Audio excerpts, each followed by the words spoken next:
This conference will now be recorded. Shri గురుభ్యో నమః.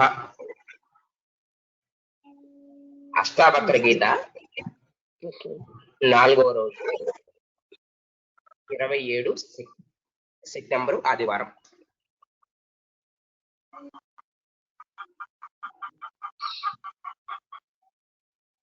ఇది 4వ రోజు అండి మేడం. అష్టావక్రకి ఇది 4వ రోజా? అవునండి.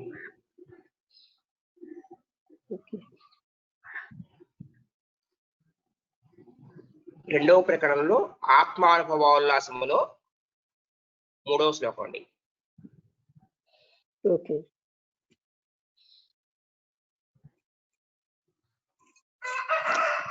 శరీరమహో విశ్వం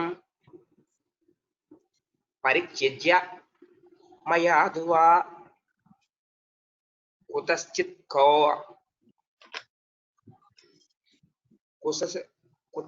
కౌసలాదేవ పరమాత్మా విలోక్యతే. సశరీరమహో విశ్వం పరిత్యజ్య మయాధునా మయాధువా అండి మయాధువా కుతశ్చిత్ కౌశలాదేవ పరమాత్మ విలోక్యతే.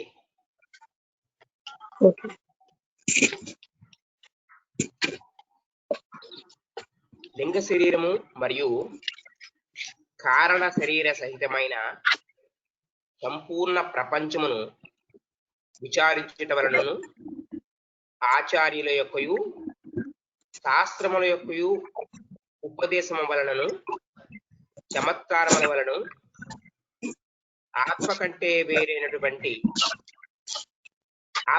ఆత్మసత్తా కంటే శూన్యమైనది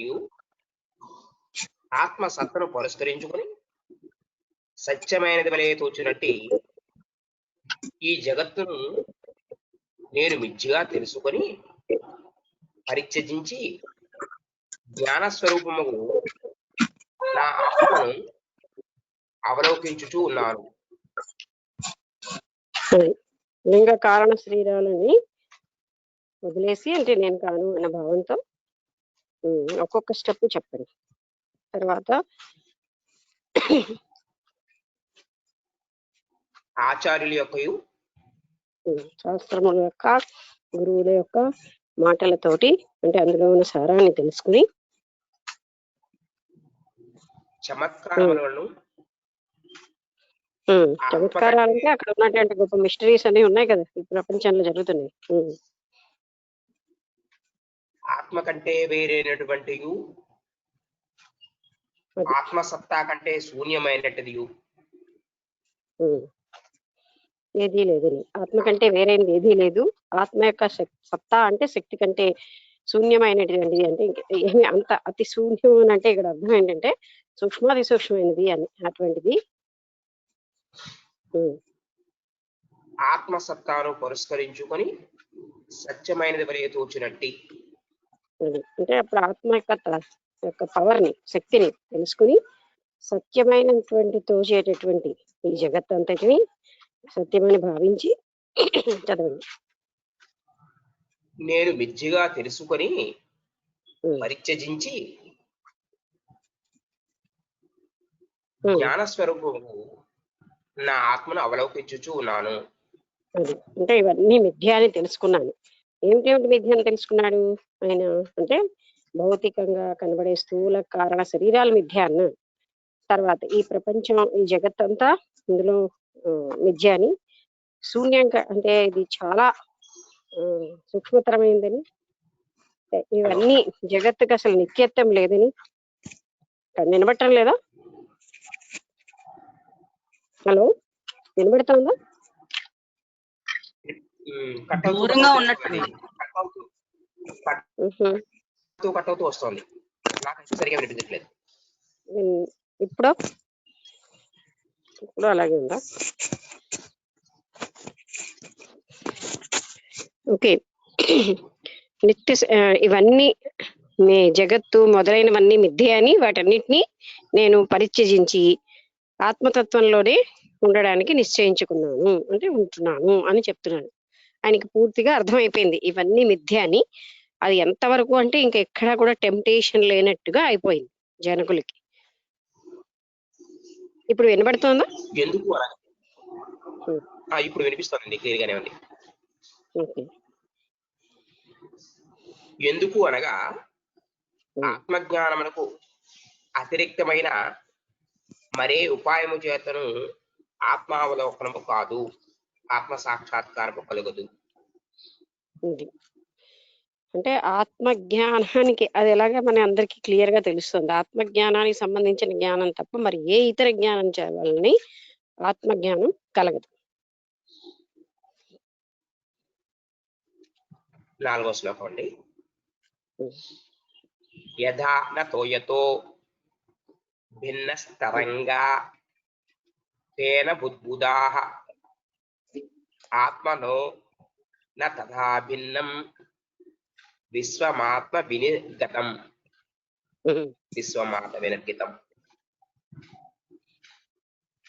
చెప్పండి.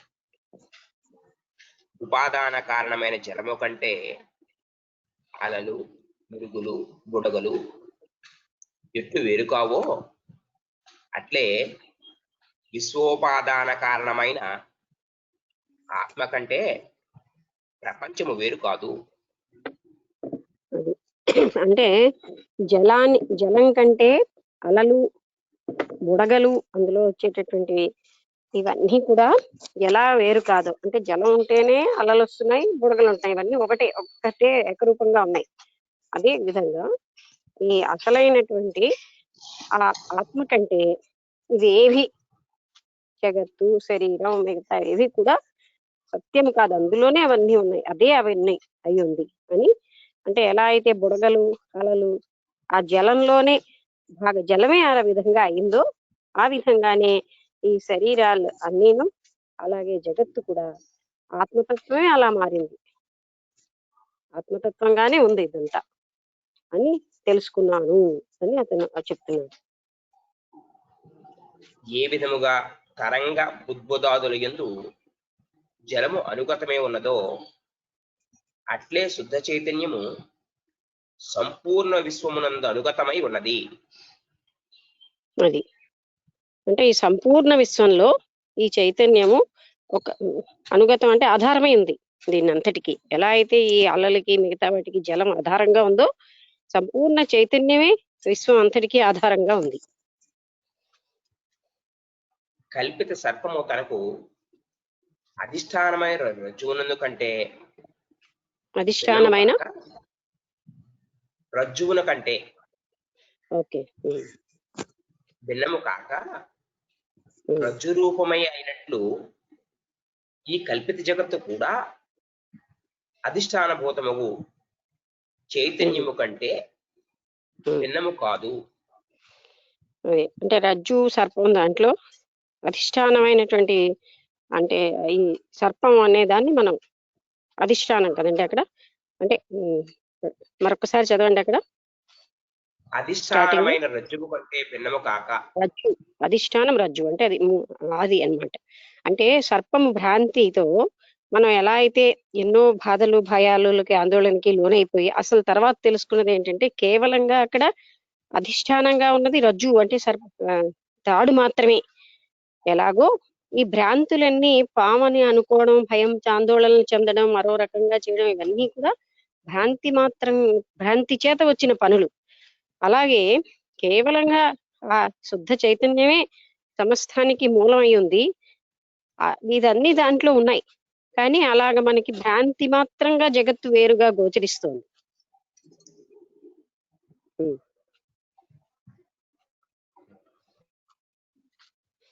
ఎక్కడైనా డౌట్ ఉంటే అడుగు.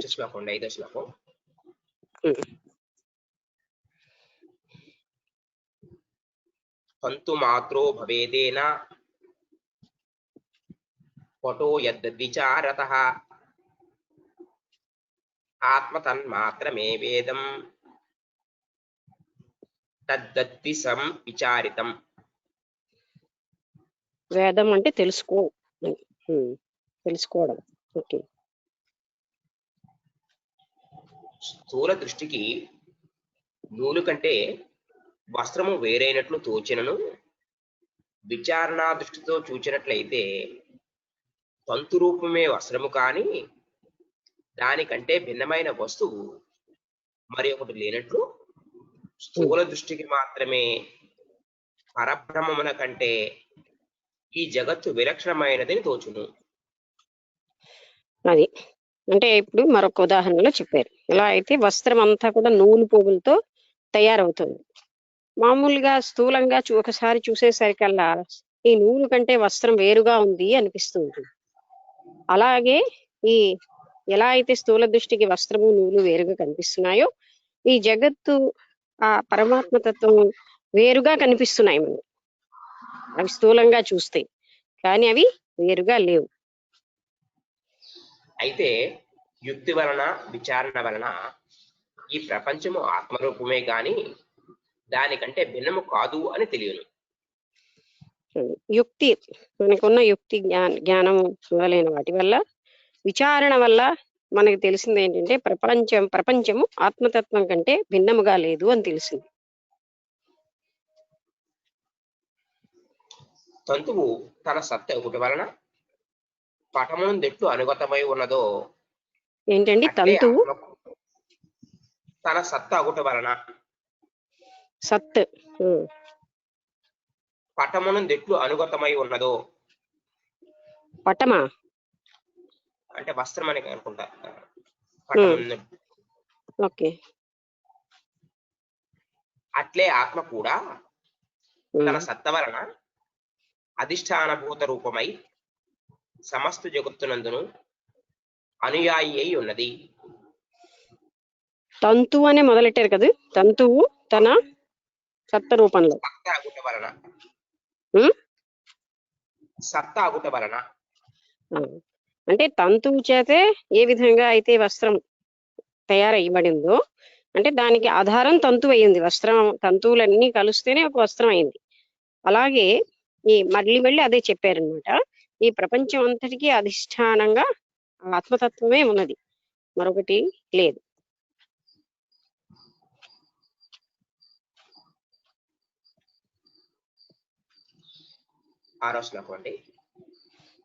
ఇదంతా మనకి క్లియర్ అయింది కదా. అంటే దానికి మూలం ఇలా కనబడుతున్నా పాములాగా కనబడుతుంది, పాము వల్ల భయాలన్నీ ఆందోళనలు వచ్చాయి, కానీ అది కేవలంగా రజ్జువు మాత్రమే, అంటే తాడు మాత్రమే. అలాగే ఈ వస్త్రం వేరేగా కనిపిస్తున్నా ఈ వస్త్రం కేవలంగా తంతువుల చేతే తయారు చేయబడినట్టుగా ఈ జగత్తు వేరుగా కనిపిస్తున్నా ఇది కేవలంగా ఆత్మతత్వము లేదా శుద్ధతత్వంలోంచే వచ్చింది. కేవలంగా అదే జగత్తుగా భాసిల్లుతోంది, కనబడుతోంది. యథైవేక్షురసేక్లప్తాతేన వ్యాప్తైవ శర్కరా తథా విశ్వం మయి క్లిప్తం మయా వ్యాప్తం నిరంతరం.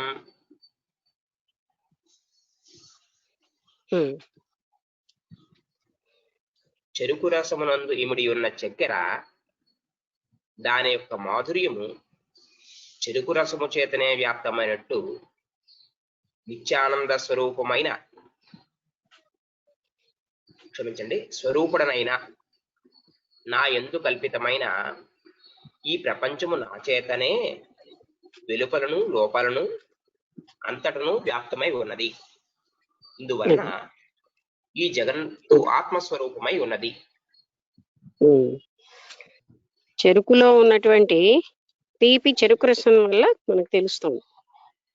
అలాగనే ఈ జగత్తు అంతటా నా లోపల నా బయట అంతటా నేనే వ్యాపించి ఉన్నాను. అంటే తాను ఆ ఆత్మతత్వంతో ఏకరూపుడైపోయాడు కనుక వెలుపల బయట అంతా కూడా జగత్తుగా నేనే భాసిల్లుతున్నాను.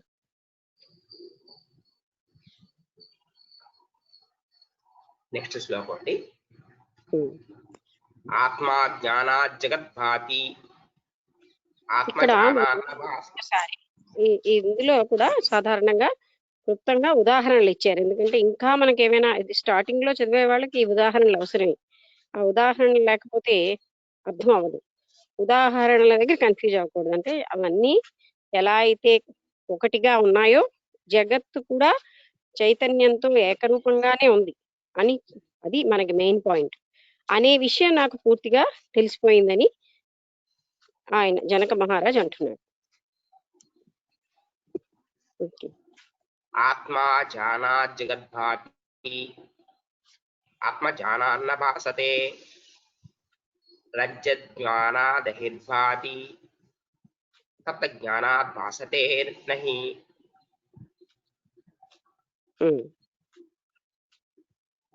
ఇది రజ్జువు అనే జ్ఞానము కలుగునప్పుడు భ్రాంతి వలన దాని యందు సర్పమే ప్రతీయమానమగును. ఆ భ్రాంతి తొలగి చదవండి. సర్పము తోచదు. అట్లే ఆత్మస్వరూప జ్ఞానము వలన జగత్తు తోచుచూ ఉన్నది. అంటే తోచుతూ ఉన్నది అంటే జగత్తు తోచుతూ ఉన్నదన్న జ్ఞానం వచ్చింది ఆత్మస్వరూప జ్ఞానం వల్ల. ఎలాగైతే రజ్జు అంటే తాడు ఉంది అని తెలిసిన తర్వాత ఇంకా సర్పం ఉన్నదన్న విషయమే లేకపోయింది పూర్తిగా. అది సర్పము సర్పము అనుకున్నంతసేపు భయము, ఆందోళన, ఏం చేయాలి, కొట్టాలి, ఇవన్నీ ఉన్నాయి. అన్ని రకాలైనటువంటి ఆలోచన పరంపరలు, భయాందోళనలతో ఉంటాం. అది సర్పం కాదని తెలిసిపోగానే మన యాక్టివిటీస్ లో, మన ఐడియాస్ లో, యాటిట్యూడ్స్ లో అన్నిట్లో మార్పు వచ్చేస్తుంది. మానసిక స్థితిలో, శారీరక స్థితిలో, ఓహో ఇది కేవలంగా తాడే కదా అని.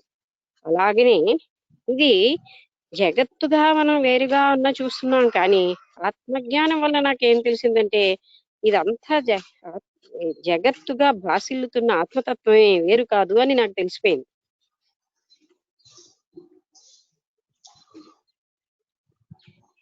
ఒక్క లైన్ ముందుకు చదివి మళ్ళీ కంటిన్యూ చేస్తున్నానండి. ఆత్మస్వరూప జ్ఞానము వలన జగత్తు తోచుచూ ఉన్నది. ఆత్మస్వరూప జ్ఞానము కలిగినచో జగత్తు లేనే లేదు.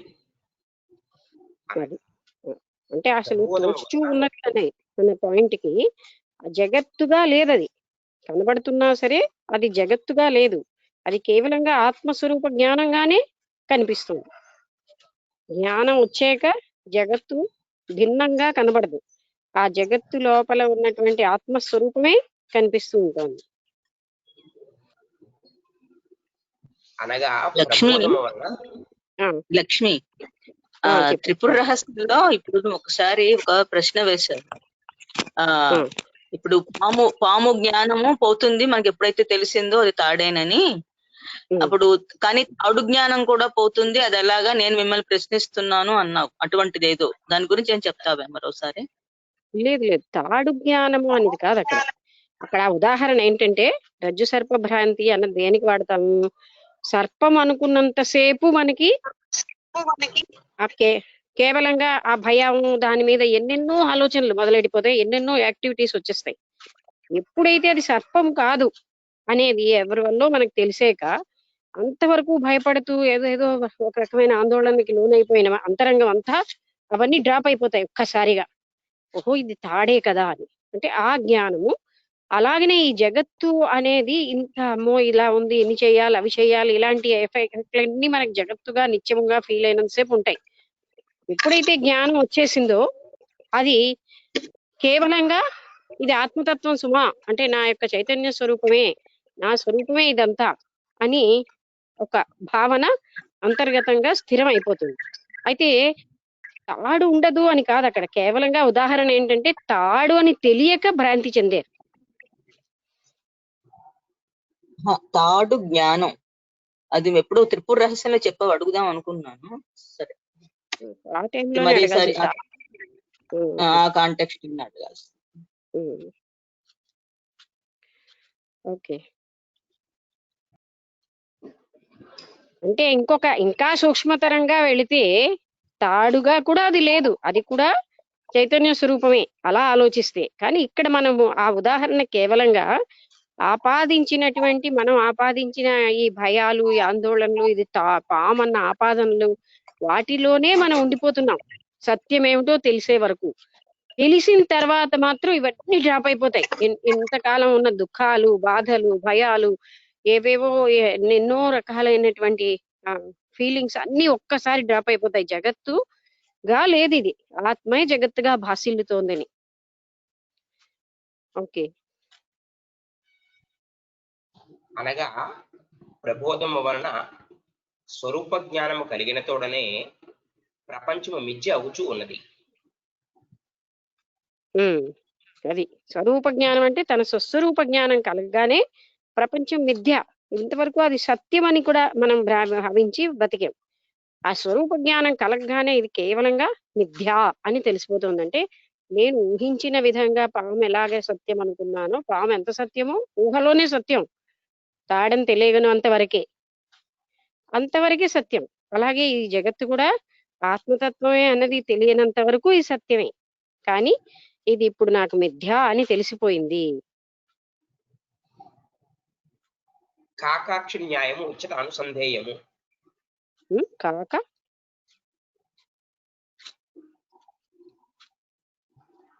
ఏంటండి, చదవండి. కాకాక్షి న్యాయము ఇచ్చట అనుసంధేయము. ఆ న్యాయం ఏమిటో చెప్పలేదా? అంటే కాకం అంటే కాకి, పక్షి అంటే కన్ను. దానికి వివరణ ఇచ్చారా లేదా? ఇవ్వలేదండి. అంటే బహుశా దానికి ఒక్క కన్నే ఉంటుంది కదా, ఒక్క కన్నే పనిచేస్తుంది అంటారు. అది అలాగనమాట. అక్కడ కూడా అంటే కనబడింది అంటే ఒకే కన్ను ఉన్నా రెండు కళ్ళు ఉన్నాయని మనం భ్రాంతి చెందుతూ రెండు కళ్ళు కనిపిస్తున్నాయి అనుకుంటామని. బహుశా అది అయి ఉండాలి. ఎందుకంటే అంతవరకు అది కనిపిస్తున్నాయి అనుకున్నది అదేమి కనబడదని తర్వాత తెలిసిందని. అలాగే ఇక్కడ మనకి ఎండమావి ఉదాహరణ అయితే ఇంకా బాగుంటుంది. ఎండమావిలో నీరు ఉందనుకుంటూ ఉంటాం, దగ్గరికి వెళ్ళేసరికల్లా అందులో లేదని, ఆల్చిప్పలో వెండి ఉన్నది. అలాగే అంటే ముందు ఉన్నది అన్న భావనలో ఉన్నాక దగ్గరికి వెళ్ళి అన్ని చూసాక తెలిసాక ఏమి తెలిసింది, ఆ వెండి ఆల్చిప్ప అన్నదే గాని వెండే లేదని. అలాగే ఎండమావిలో నీరు కనిపిస్తున్నా దగ్గరికి వెళ్ళింది తెలుసున్న వాడికి అందులో నీరే లేదని తెలుస్తుంది. నీరు భ్రాంతి మాత్రంగానే ఉందని. అలాగే జగత్తు భ్రాంతి మాత్రంగానే ఉంది.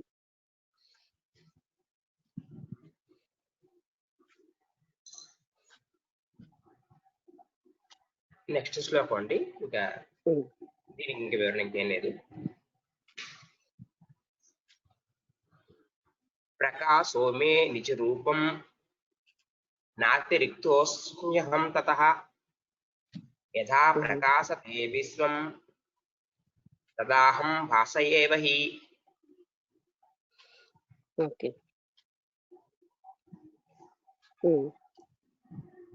ప్రకాశమే నా యొక్క నిజ స్వరూపము. ప్రకాశమున కంటే నేను అతిరిక్తుడను కాను. ఈ జగత్తు నా వలనే ప్రకాశింపజేయబడుచు ఉన్నది. ఇక్కడ ప్రశ్న పెట్టి మళ్ళీ ఇచ్చారండి. ఆత్మస్వరూపము అజ్ఞానము చేత ఆవరించబడి ఉన్నంత వరకు ఆత్మకు ప్రకాశము కలుగుదు కదా. ఆత్మకే ప్రకాశము లేనప్పుడు దానిని ఆధారపడి ఉన్న జగత్తునకు ఎట్లు ప్రకాశము కలుగును?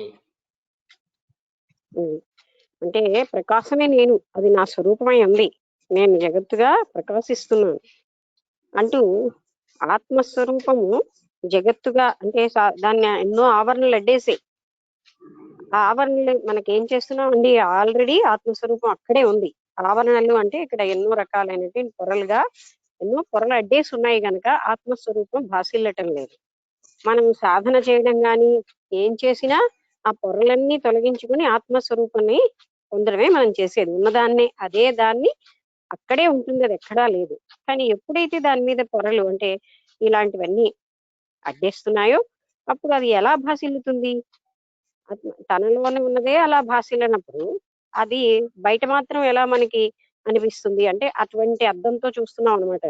ముఖాన్ని మసిపూసిన అద్దంతో చూస్తూ ఉంటే ప్రపంచం మాత్రం మనకి మసిలాగే కనిపిస్తుంది. ఇక్కడే మసిపూసేసాం మనం. అది దాని అర్థం. అంటే లోపలే అది ఆవరణతో ఉండి కనబడకుండా ఉన్నది. ఆ జగత్తు ఎవరిలో జగత్తు వారికి కనిపిస్తుంది అనమాట. అందుకని జగత్తు కూడా అలాగే కనిపిస్తుంది. క్లియర్ గా ఎలా కనిపిస్తుంది?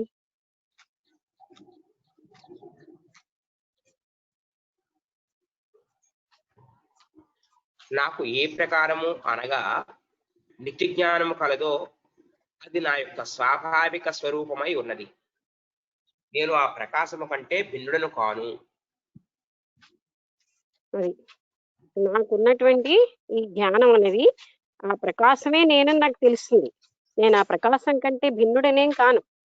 నేను ఈ స్మరణ అంటే శ్రవణ మనన ఇది ధ్యానాల ద్వారా నేను గ్రహించింది అది ఆ ప్రకాశం నేనై ఉన్నాను. ఆత్మ ప్రకాశం నేనై ఉన్నాను. నాకంటే భిన్నంగా ఏదీ లేదని నాకు తెలిసిపోయింది.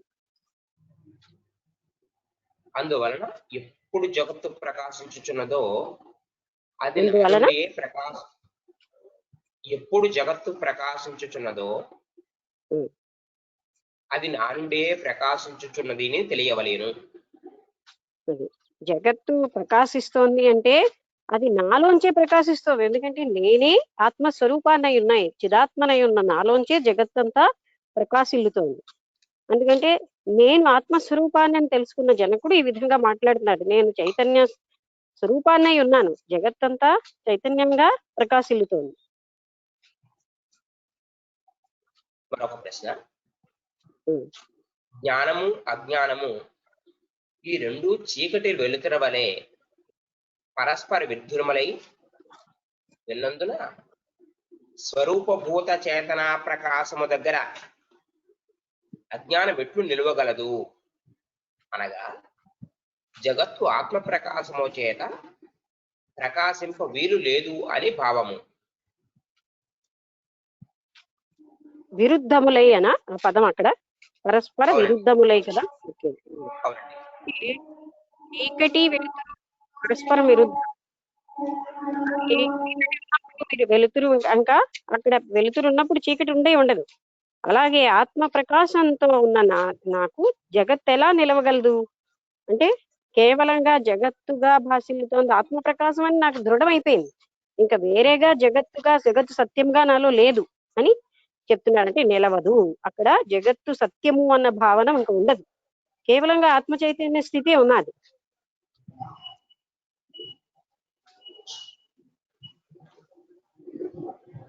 సామాన్య చైతన్యము అని విశేష చైతన్యము అని రెండు విధములు, రెండు రకాలుగా చెప్తున్నారు. అది సామాన్య చైతన్యము అజ్ఞానమునకు సాధకము, ఓకే. విశేష చైతన్యము అజ్ఞానమునకు బాధయును అయి ఉన్నది. అజ్ఞానమునకు బాధకము అయి ఉన్నది. అదే అంటే మామూలుగా మనం చైతన్యం అంటాం, యాక్టివిటీ అంటే యాక్టివ్ గా ఉన్నవి ఇవన్నీ కూడా అది సామాన్య చైతన్యం. ఇప్పుడు విశేష చైతన్యము అని అంటే అది ఎప్పుడైతే వచ్చిందో అక్కడ అజ్ఞానం ఇంక ఉండే ఉండదు. విశేష చైతన్యం అంటే ఇప్పుడు మనం చెప్పిన శుద్ధ ఆత్మ చైతన్యం, అక్కడ అజ్ఞానానికి అది బాధకం అంటే ఇంకా అజ్ఞానం అక్కడ ఉండే ఉండదు. విశేష చైతన్యం వచ్చేసరికల్లా అజ్ఞానం పటాపంచలైపోతుంది. దృష్టాంతం చూడు, అగ్ని సామాన్య మరియు విశేష మరియు రెండు విధములుగా ఉన్నది.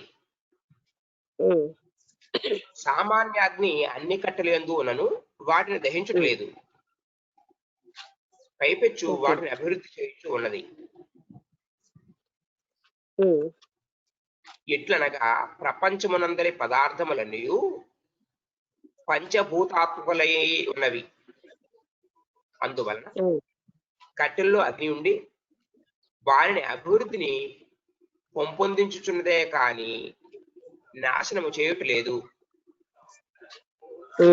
ఇది సామాన్య అగ్ని అంటే కట్టెల్లో కూడా అగ్నితత్వం ఉంది, పంచభూతాత్మకమైన అన్ని కనుక ఆ సామాన్యమైన అగ్ని ఏమిటి చేస్తుంది, కట్టెలు వేస్తున్న కొద్దీ అది ఇంకా ఇంకా ప్రజ్వలితూ ఉంటుంది. ఎందుకంటే వాటిలో కూడా అగ్నితత్వం ఉంది కనుక. అయితే ఆ కట్టెలు ఒకటికొకటి రాపాడినచో వాటి యందు ఉత్పన్నమైన అగ్ని ఆ కట్టెలను దహించుచూ ఉన్నది. ఎందువలన అనగా దానికి అది విరోధి ఉన్నది. ఇదే విశేషాగ్ని. కట్టెలు రాపిడి వల్ల అగ్ని వస్తుంది, ఆ అగ్ని వాటిని దహించడానికి కూడా పనికొస్తుంది. అలా వచ్చిన అగ్నిని విశేషాగ్ని అంటున్నాం. అంటే అందు లోపలే ఉన్న అగ్ని రాపిడి వల్ల అది బయటకు వచ్చి ఆ ఏ కట్టెల లెవెల్లో వచ్చిందో ఆ కట్టెలనే దహించేస్తుంది.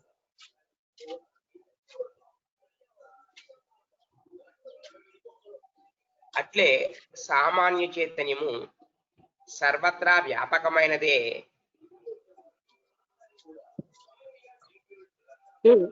చదవండి. సర్వత్రా వ్యాపకమైనదై అజ్ఞానమునకు సాధకమయ్యే ఉన్నది. ఏంటో వినబడలేదు. మొత్తం లైన్ చదువుతున్నానండి. ఉమ్, అట్లే సామాన్య చైతన్యము సర్వత్రా వ్యాపకమైనదే అజ్ఞానమునకు సాధనకమయ్యే ఉన్నది. అజ్ఞానమునకు సాధకమయ్యి. సామాన్య చైతన్యము వ్యాపకమై ఉండి, అదేనా మీరు చదివిన సెంటెన్స్? సర్వత్రా వ్యాపకమై. అవునండి. అజ్ఞానం అంటే ఇప్పుడు మొట్టమొదటి మనం అజ్ఞానంతో ప్రొసీడ్ అయ్యాం. దాని వల్లనే అది మనకి సాధకం అయిపోయింది. అంటే అజ్ఞానాన్ని మళ్ళీ విచారణ చెయ్యగా చెయ్యగా చెయ్యగా మనకి ఫైనల్ గా జ్ఞానం అన్నది వచ్చిందనమాట. అంటే ఈ సామాన్య చైతన్యం అనేది అంతటా సర్వత్రా వ్యాపించి ఉంది.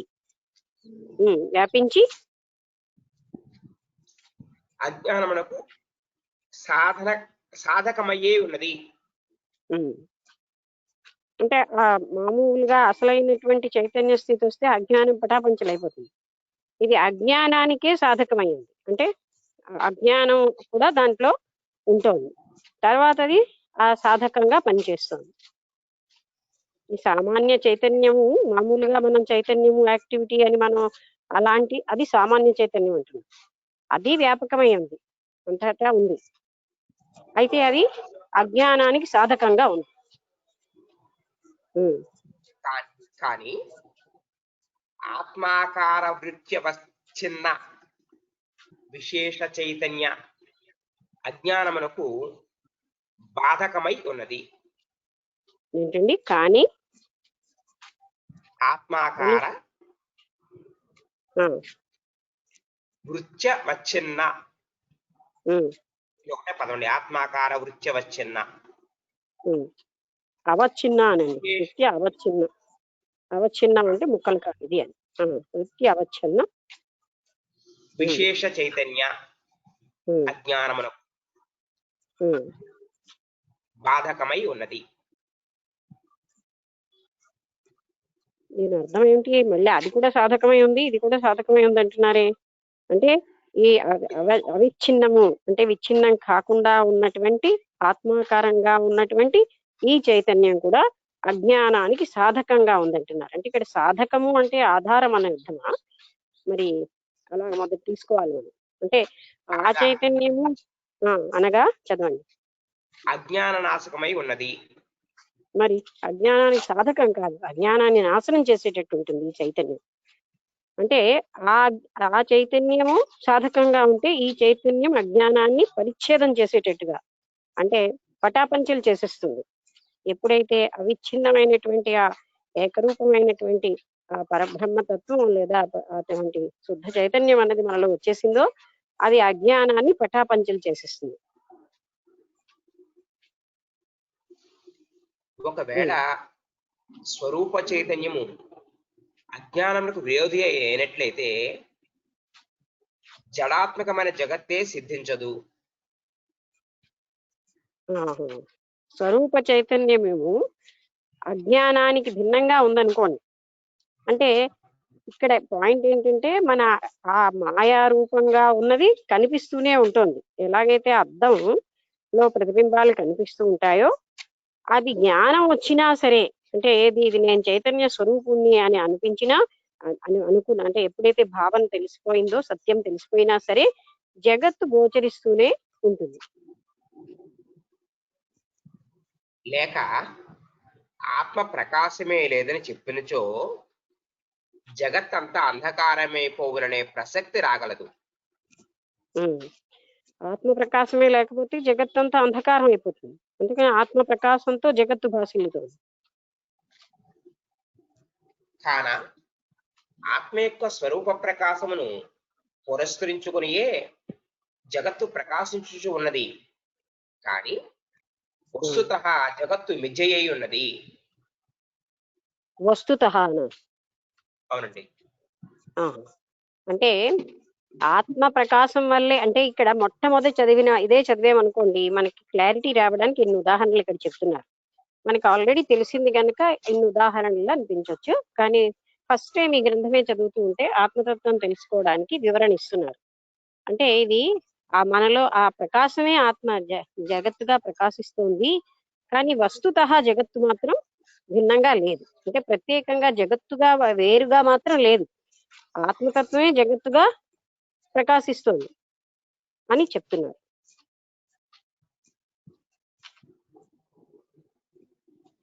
తొమ్మిది శ్లోకం అండి.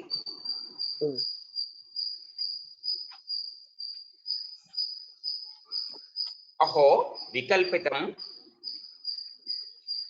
విశ్వసుజ్ఞానాత్మమయి భాసతే రూప్యం సుప్తౌ ఫణి రజ్జౌ వారి సూర్యకరే యథా.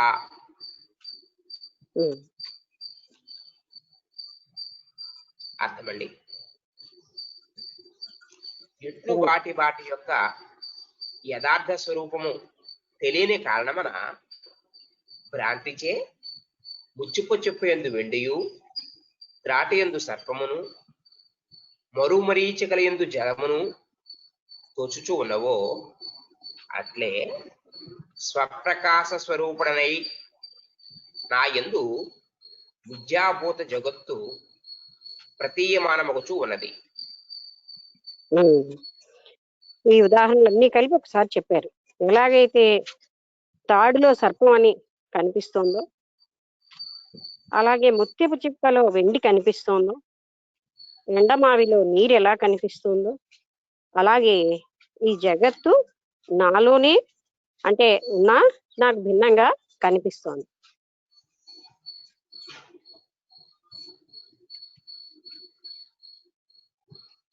ఇంతకంటే ఆశ్చర్యమే మీకేమున్నది?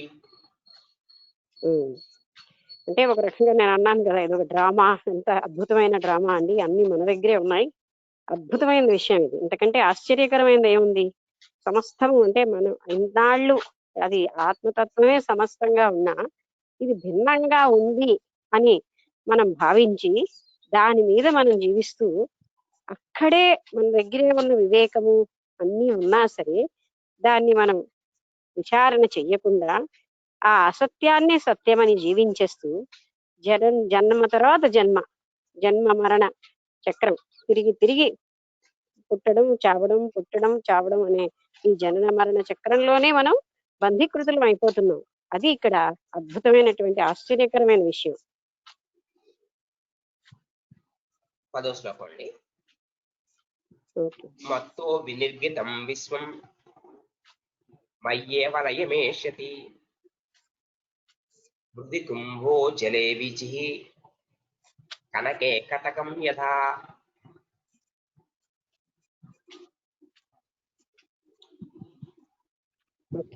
మట్టి నుండి ఉత్పత్తమైన కుండ పగిలిన పెదప మరణ మట్టి ఎందే కలిసిపోయినట్టు జలం నుండి ఉద్భవించిన తరంగములు జలములోనే లీనమైనట్లు బంగారం నుండి తయారైన భూషణములు బంగారము కన్నా వేరుగానట్టు నా నుండి ఆవిర్భవించిన ఈ జగత్తు నా యందే లీనమగుచూ ఉన్నది.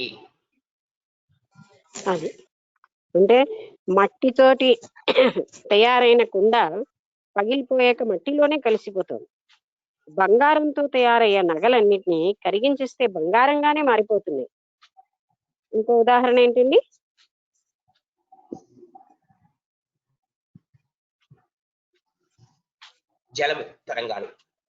జలంలో వచ్చిన తరంగాలు మళ్ళీ జలంతోనే కలిసిపోతున్నాయి, ఏకరూపం అయిపోయి. అలాగే నాలోంచి ఉద్భవించినటువంటి ఈ జగత్తు నాలోనే లీనమైపోతుంది. ఇచ్చట సాంఖ్య శాస్త్రజ్ఞులు ఆశంకించుచూ ఉన్నారు.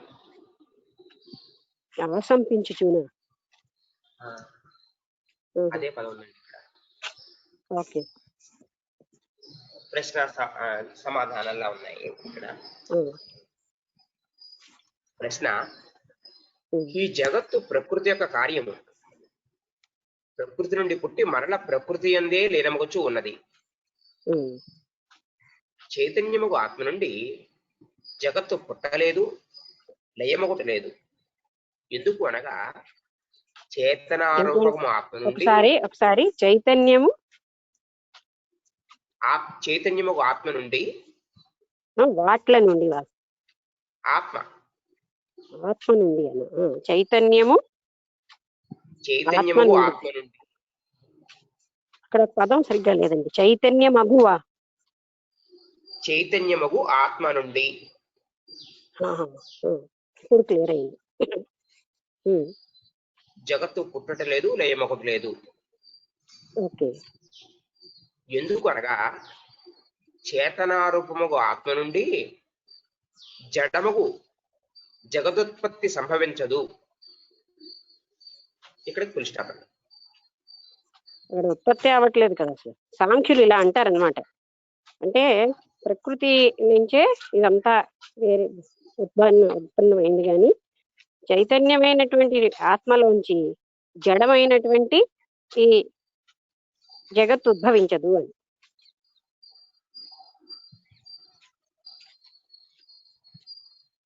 నెక్స్ట్ అంతేనా? దీనికి ప్రశ్నిస్తే దానికి వివరణ మళ్ళీ ఇస్తున్నారు. సాంఖ్యులు పరిణామవాదులు. పరిణామము అనగా పూర్వముందు అవస్థ అవస్థాంతరముగా మారుట. ఎట్లు పాల యొక్క పరిణామము పెరుగు, మట్టి యొక్క పరిణామము కుండ, సువర్ణ యొక్క పరిణామము ఆభరణములు, అట్లే ప్రకృతి యొక్క పరిణామమే జగత్తు అని వారి సిద్ధాంతము. వాళ్ళ సిద్ధాంతం ఇది. పాల నుంచి పెరుగు, పాలు పరిణామం చెంది పరిణామ సిద్ధాంతం అన్నమాట. పెరుగుగా మారతాయని, బంగారం పరిణామం చెంది నగలుగా మారుతోందని, మట్టి పరిణామం చెంది కుండ మొదలైన వాటిగా మారుతోందని, అలాగే ప్రకృతి నుంచే జగత్తు అన్నది పరిణామం చెంది వచ్చింది. అది వారి సిద్ధాంతం. ఆరంభవాదము అని ఇంకొక వాదం అన్నది. అది నైయాయికులది. ఈ పదం అర్థం కాలేదండి. నైయాయికులది. నైయాయికులది అన్య వస్తువులచే అన్య వస్తుత్పత్తికి ఆరంభవాదము అని పేరు. ఇతర వస్తువుల ఉత్పత్తికి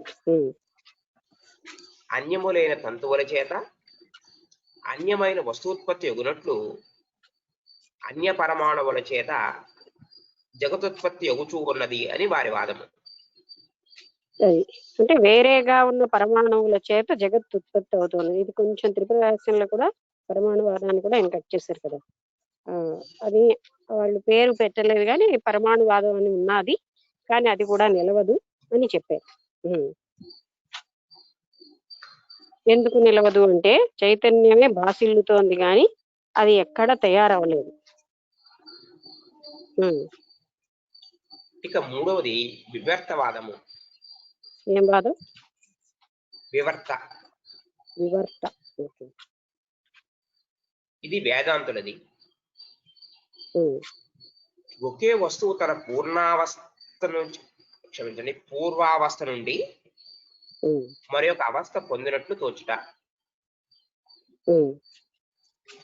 దీనికే వివర్తనవాదము అని పేరు. తన పూర్వావస్థ నుంచి వేరే అవస్థగా మారింది అని దాన్ని వివర్తవాదం అంటారు. రజ్జువే పాము వలె తోచినట్లు ఆత్మయే ప్రకృతి వలె తోచుట. ఇదే వివర్తవాదము.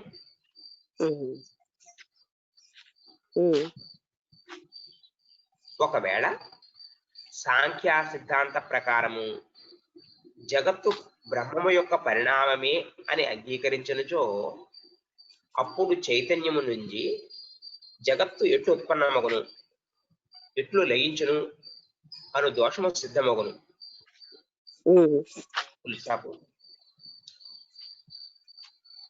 సాంఖ్యం ఏమిటి చెప్తోంది? వేరే ప్రకృతిలోంచి సమస్తం ఉద్భవించిందని. అప్పుడు మళ్ళీ వాక్యం చదవండి.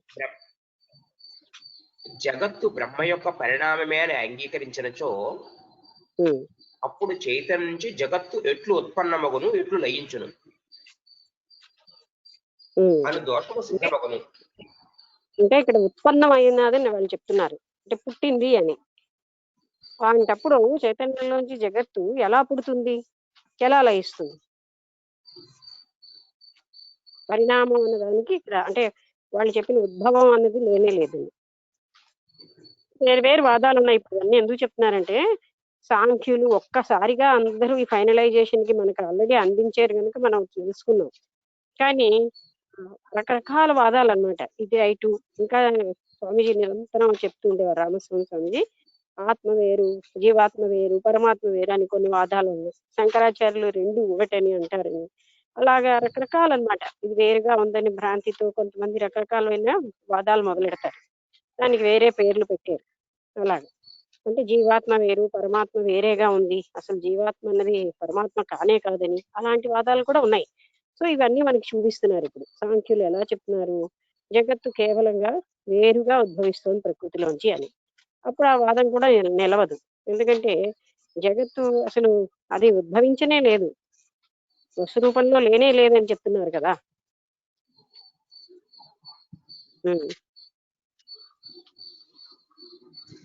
ఈ దోషము వేదాంతుల మతములు లేదు, వేదాంతుల మతములు లేదు. ఎందుకు అనగా ఇది రజ్జువు అని తెలియనప్పుడు దాని యందు సర్ప ప్రతీతి కలుగుచూ ఉన్నది. రజ్జు జ్ఞానము కలిగిన తోడనే ఆ భ్రాంతి నశించిపోవునట్లు ఆత్మ యొక్క స్వరూపము తెలియకపోవట వలన జగత్తు ప్రతీతమగుచూ ఉన్నది. వేదాంతులు ఎందుకు ఒప్పుకోరంటే, ముందు రజ్జు అంటే తాడు, తాడు అని తెలియనంతసేపే మనకి సర్పభ్రాంతి, సర్పభావం ఉన్నది. అది తెలిసిన తర్వాత ఆ భావం పూర్తిగా నశించిపోయింది.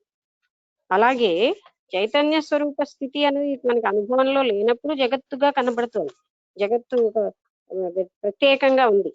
కానీ చైతన్య అంటే స్వస్వరూప జ్ఞానంలో చైతన్యమే ఇదంతా అని తెలిసిన తర్వాత అప్పుడు జగత్తు వేరుగా లేదు.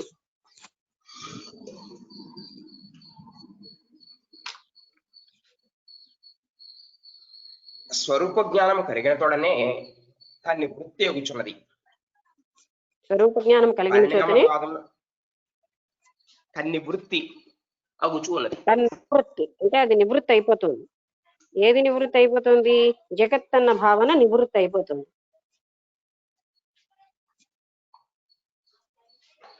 ఒక్క నిమిషం మేడం.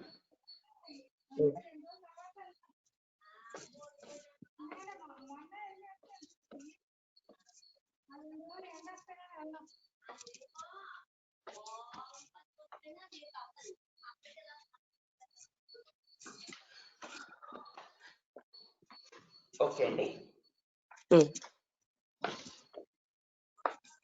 స్వరూప జ్ఞానము కలిగిన తోడనే తన్ని వృత్తి అగుచున్నది. నా కింద నా ఉంది కదండి. అవునండి, నీ కింద తత్ నివృత్తి, తన్నివృత్తి. పరిణామవాదమునందును ఆరంభవాదమునందును దోషములు వచ్చి పడుచూ ఉన్నది. అది మనకే తెలుస్తున్నది కొంతవరకు. ఈ పరిణామవాదంలోని ఆరంభవాదంలోని కూడా చాలా దోషాలు ఉన్నాయి. ఇక్కడ ఒక ఉదాహరణ ఇచ్చారండి. వేదమునందు పరిణామవాదమని గాని ఆరంభవాదమని గాని ఎక్కడనూ లిఖించబడి ఉండలేదు. వేదంలో ఈ వాదాలు ఏవి లిఖించబడి లేవు, పరిణామవాదం, ఆరంభవాదం ఇవన్నీ. కావున ఈ మతము వేద విరుద్ధము. ఇవన్నీ కూడా వేద విరుద్ధాలే. రెండవది, యుక్తి చేత కూడా ఈ వాదములు స్థిరములు కావు.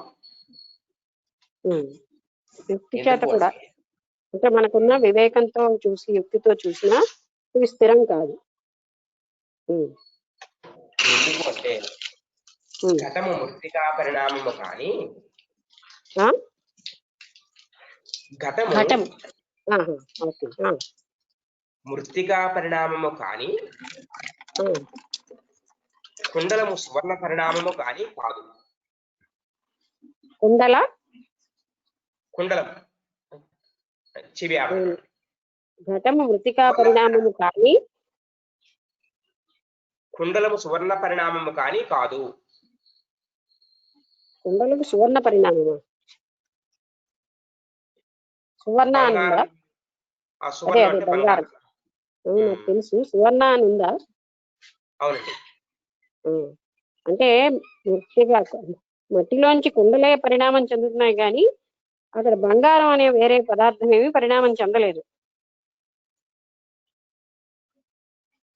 ఉత్పత్తి కుండగానే కాలంలో వస్తున్నది, కూడా అంటే మట్టి కుండగానే తయారవుతుంది మట్టిలోంచి, బంగారం కుండగా తయారవటం లేదు.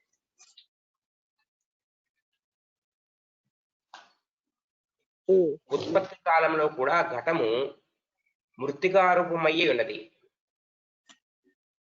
దాన్ని తయారు చేసేటప్పుడు కూడా అది మృతికా రూపంలోనే ఉంది. ఘటాన్ని యొక్క ఉత్పత్తి చేసినప్పుడు కూడా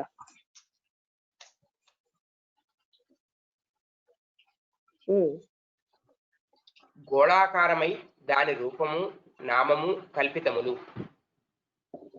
దానికి రూపం ఏమో గోళాకారంగా ఒక రూపం అది కల్పించబడింది, దానికి నామం ఏమో కుండ అని పెట్టాం. ఇవి కల్పితాలు. అసలు మూలం ఏంటి? మట్టి మాత్రమే. కుండ నుంచి మట్టిని తీసివేసినచో ఇక కుండ యొక్క పేరే లేదు. అందువలన ఘటము మిథ్యయై ఉన్నది. ఘటము మిథ్యయై ఉన్నది. అది కుండలోని మట్టిని తీసేస్తే ఇంకా కుండే లేదు కదా, అందుకని ఘటం అన్నది అంటే కుండ అన్నది మిథ్య.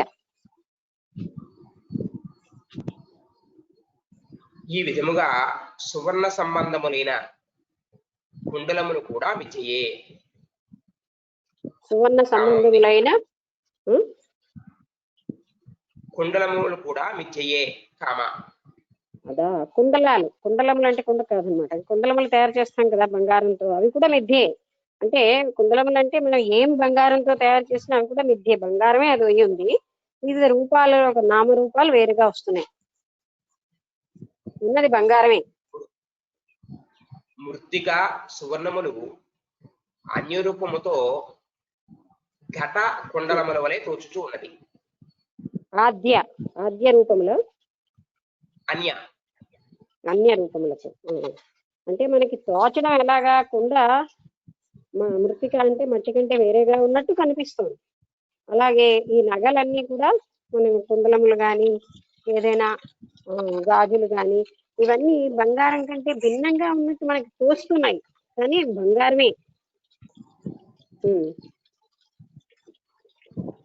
కానీ ఘట కుండలములు మృత్తికా సువర్ణ విస్తరములే ఉన్నవి.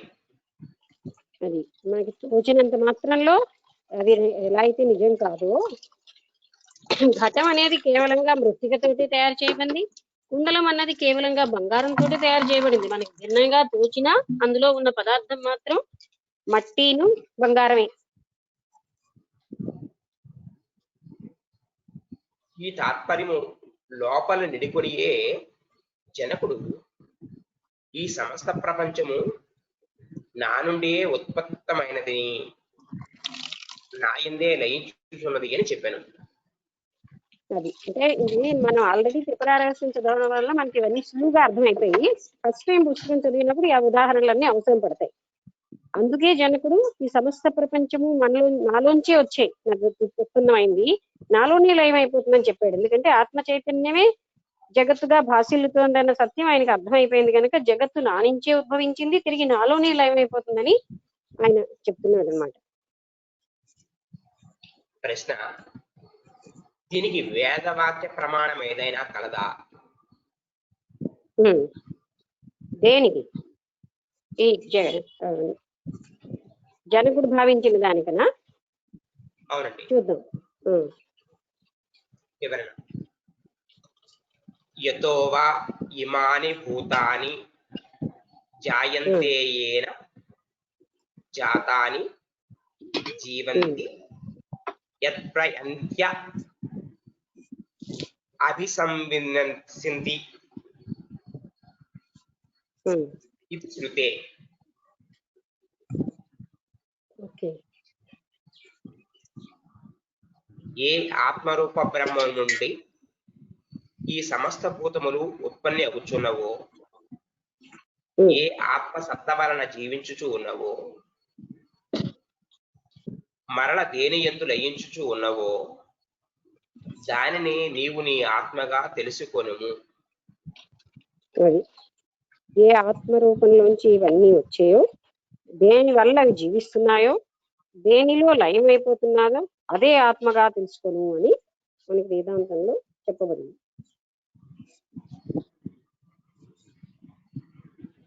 ఈ 10వ శ్లోకం ఎప్పుడు కంప్లీట్ అయింది. నెక్స్ట్ 11వ శ్లోకం. 10వ శ్లోకం అయింది.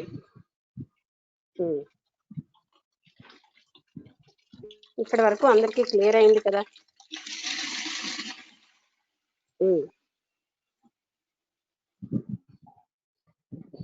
ఓకే.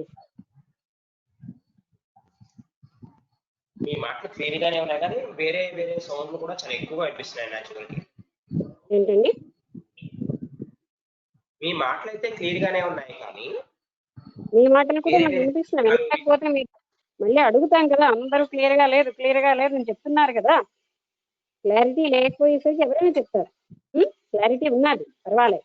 అక్కడక్కడ కొన్ని అక్షరాలు కలిసిపోయి క్లారిటీ అనిపించట్లేదు కానీ అంతా క్లియర్ గానే ఉంది. నెక్స్ట్ 11వ శ్లోకం అండి. అహో అహం నమో మహ్యం వినాశో యస్య నాస్తి మే బ్రహ్మాది స్తంభ పర్యంతం జగన్నాసేపి తిష్టతః.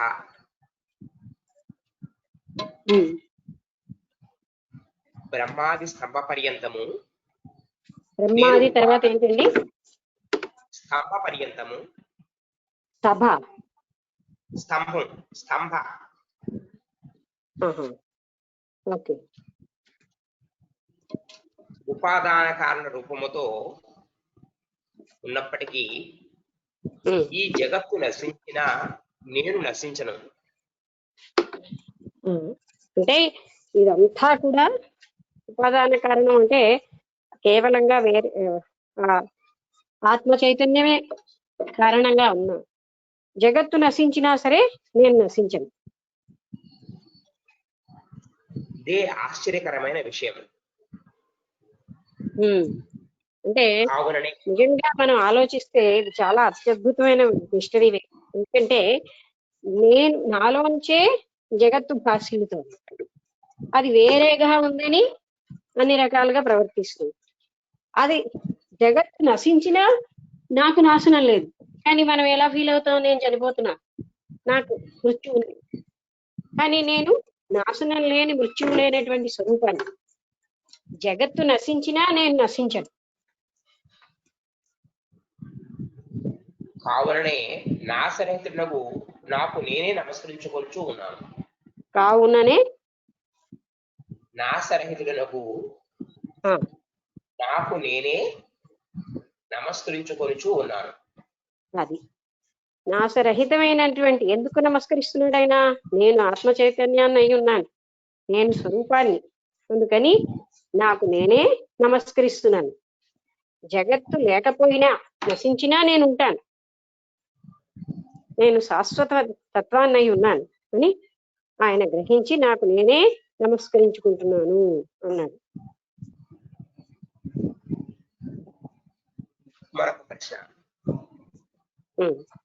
బ్రహ్మము జగత్తులకు ఉపాదాన కారణమని చెప్పినట్లయితే అప్పుడు అతడు వికారి కావలసి వచ్చును.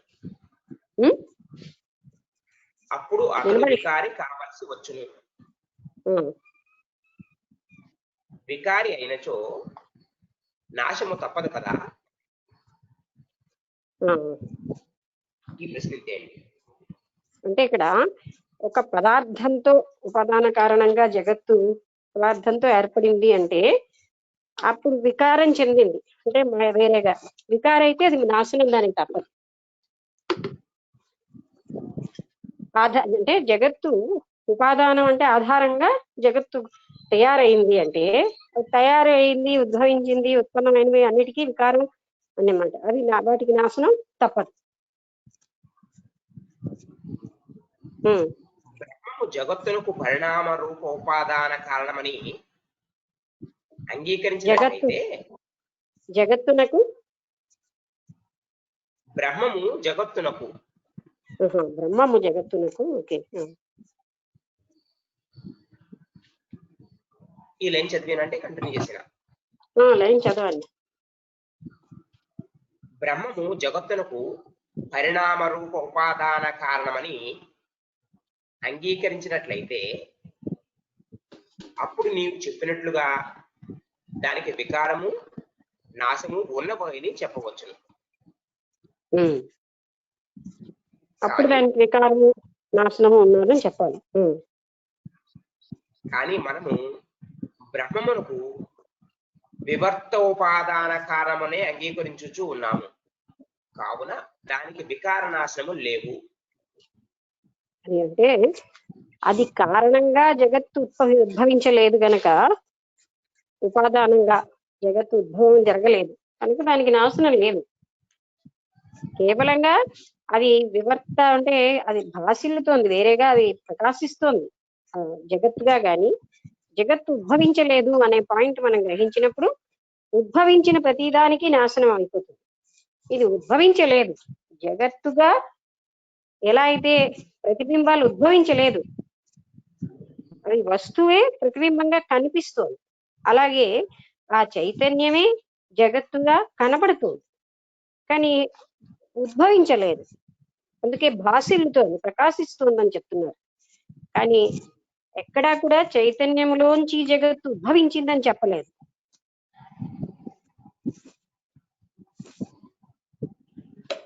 11వ శ్లోకం కంప్లీట్ అయిందండి. 12వ శ్లోకం.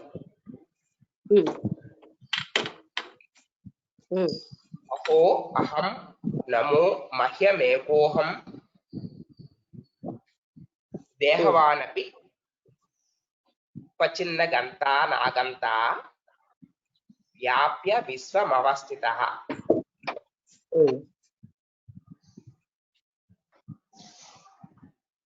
నేను ఆశ్చర్య రూపుడను కావుననే నాకు నేను నమస్కరించుకొనుచు ఉన్నాను.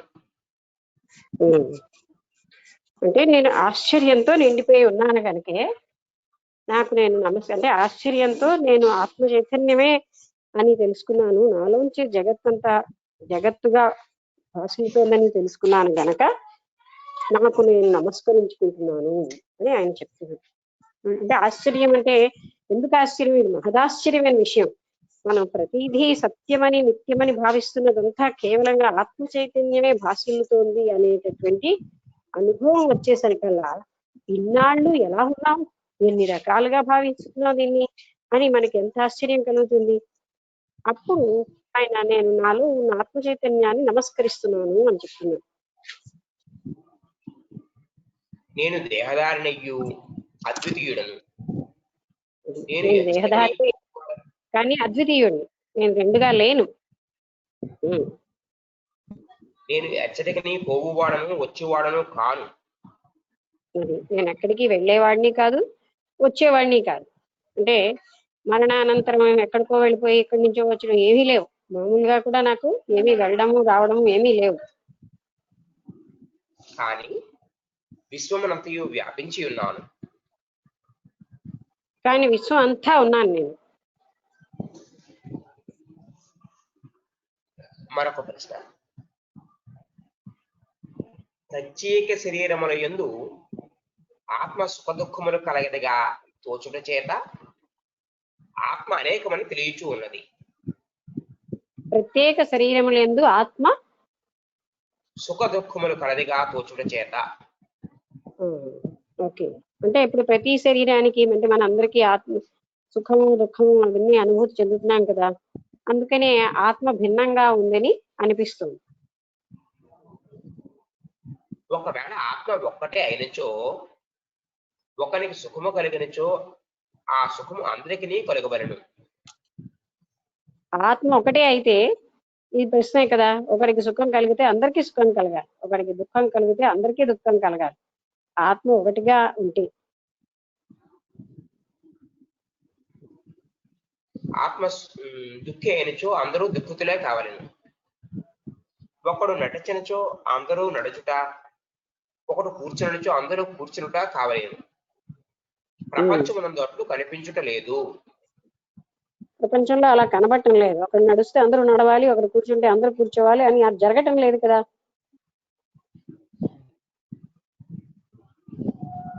ఇక్కడ ఉదాహరణ వివరణ. ఇక్కడ ఆశ్చర్యకరమైన విషయం ఏంటంటే ఆత్మ ఒకటే అయినను దేహరూపోపాధుల యొక్క భేదము వలన ఆత్మయు అనేకము వలె తోచుచూ ఉన్నది. ఇది ఆశ్చర్యకరమైన విషయం. ఒకటే ఆత్మ అనేకములుగా తోచుతూ ఉన్నది. ఇట్లు ఒకే జలము నానా రూప ఘటోపాధుల వలన, ఎట్లు ఒకే జలము నానా రూప ఘట ఉపాధుల వలన నానా రూపములుగా తోచుచున్నదో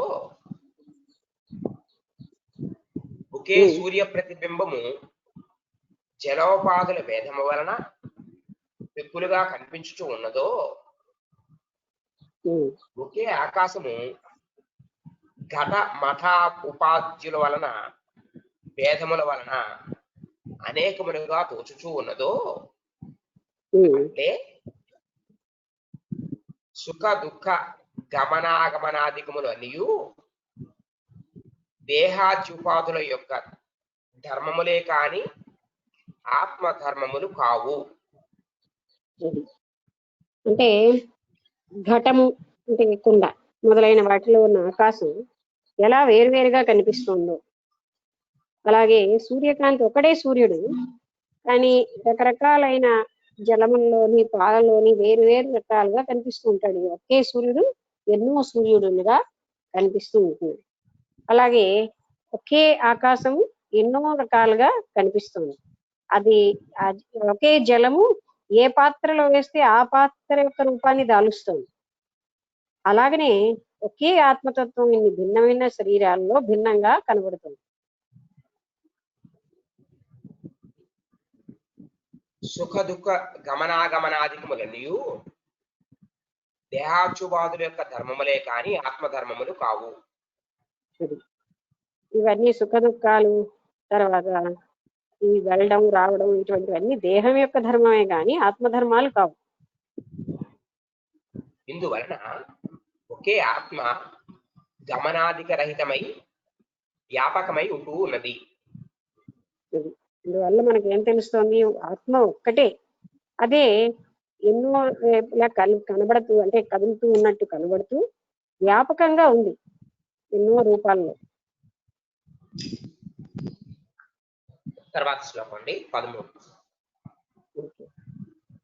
అహో అహం నమో మహ్యం దక్షో నాస్తిహ మత్సమః అసంస్పృశ్య శరీరేణ ఏన విశ్వం చిరం ధృతం.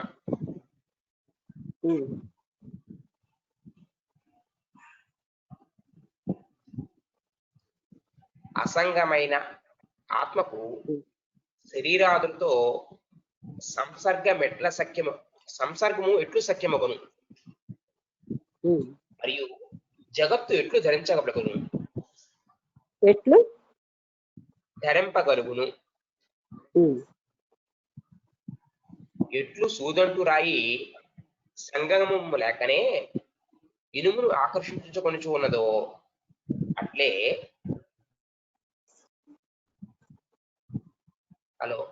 నేను కూడా అసంగుడునయ్యే శరీరాధికమును చేష్టావంతముగా చేయుచూ ఉన్నాను. సూదంటురాయి తర్వాత చదవండి. ఎట్లు సూదంటురాయి సంగమము లేకనే ఇనుమును తర్వాత ఆకర్షించుకొనుచున్నదో అది అంటే ఇప్పుడు ఇక్కడ ఏం చెప్తున్నారంటే నేను ఏ సంఘము లేకుండా ఉన్నాను అంతటా, అంటే శరీరంలోని వేరువేరుగా నేను కనబడుతూ ఉన్నాను. అక్కడ సూదంట్రాయ్ ఎగ్జాంపుల్ ఏంటంటే అది మ్యాగ్నెట్ నే సూదంట్రాయ్ అంటాం. అంటే అది ఏ సంగమము దేనితో కలవకుండానే ఇనుముని ఆకర్షిస్తుంది, దానికి ఏ సాంగత్యము లేకుండానే ఇనుముని ఆకర్షించుతోంది. అలాగే ఈ చైతన్య స్వరూపము వేరువేరుగా అన్నిటిలోని కనిపిస్తూ వాటి ధర్మాలని వేరువేరుగా కలిగి ఉన్నట్టుగా అది శరీర ధర్మాలే తన ధర్మాలుగా కనిపింపచేస్తుంది. మరొక్కసారి చదవండి. సూదంటు రాయి సంగము కాదు, ఇంకా లేకయే ముందు, ఇంకా ముందు స్టార్టింగ్ అసంగతమైన ఆత్మ అసంగతమైన ఆత్మ అసంగమైన ఆత్మకు శరీరాదులతో సంసర్గం ఎట్లు సఖ్యమగును మరియు జగత్తునెట్లు దర్పింపగలుగును. శరీరంతో అసంగంగా ఉన్న ఆత్మ ఎలా సంసర్గం పొందగలదు? అలాగే జగత్తుని ఎలా ధరించగలదు? అది అంటే జగత్తు వేరేగా ఒక పదార్థంగా ఉంది, అది ధరిస్తోంది అన్నది చేయటం లేదు. ఎట్లు సూదంటి రాయి సంగమము లేకనే ఇనుమును ఆకర్షించుకొనుచున్నదో అట్లే నేను కూడా అసంగుడనయ్యే శరీరాధికమును చేష్టావంతముగా చేయుచూ ఉన్నాను. అది అంటే ఆ సూదంట్రాయ్ ఏ రకమైన సంగమము లేకుండా ఇనుముని ఎలాగైతే ఆకర్షిస్తుందో, నేను ఏ సంగము లేకుండానే శరీరంలో ఉన్నటువంటి వ్యవహారాలు పనులు అన్ని చేస్తున్నాను.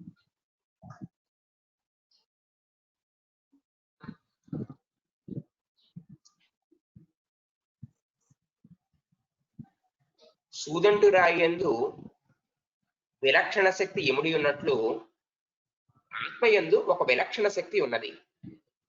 ఏంటండి ఆత్మ? మీరు ఆత్మనే అంటున్నారా? అవునండి. ఆత్మ ఎందు అనేటప్పుడు ఎందుకు వేరేగా వినబడుతుంది అని. ఆత్మ ఎందు అంటే ఎలా అయితే సూదంట్రాయ్ అంటే మ్యాగ్నెట్ లో ఒక రకమైన విలక్షణమైన శక్తి ఉంది, ఆ శక్తి వల్లే అది ఆకర్షిస్తుంది ఇనుమును. అలాగే ఆత్మలో కూడా విలక్షణమైన కొన్ని శక్తులు ఉన్నాయి.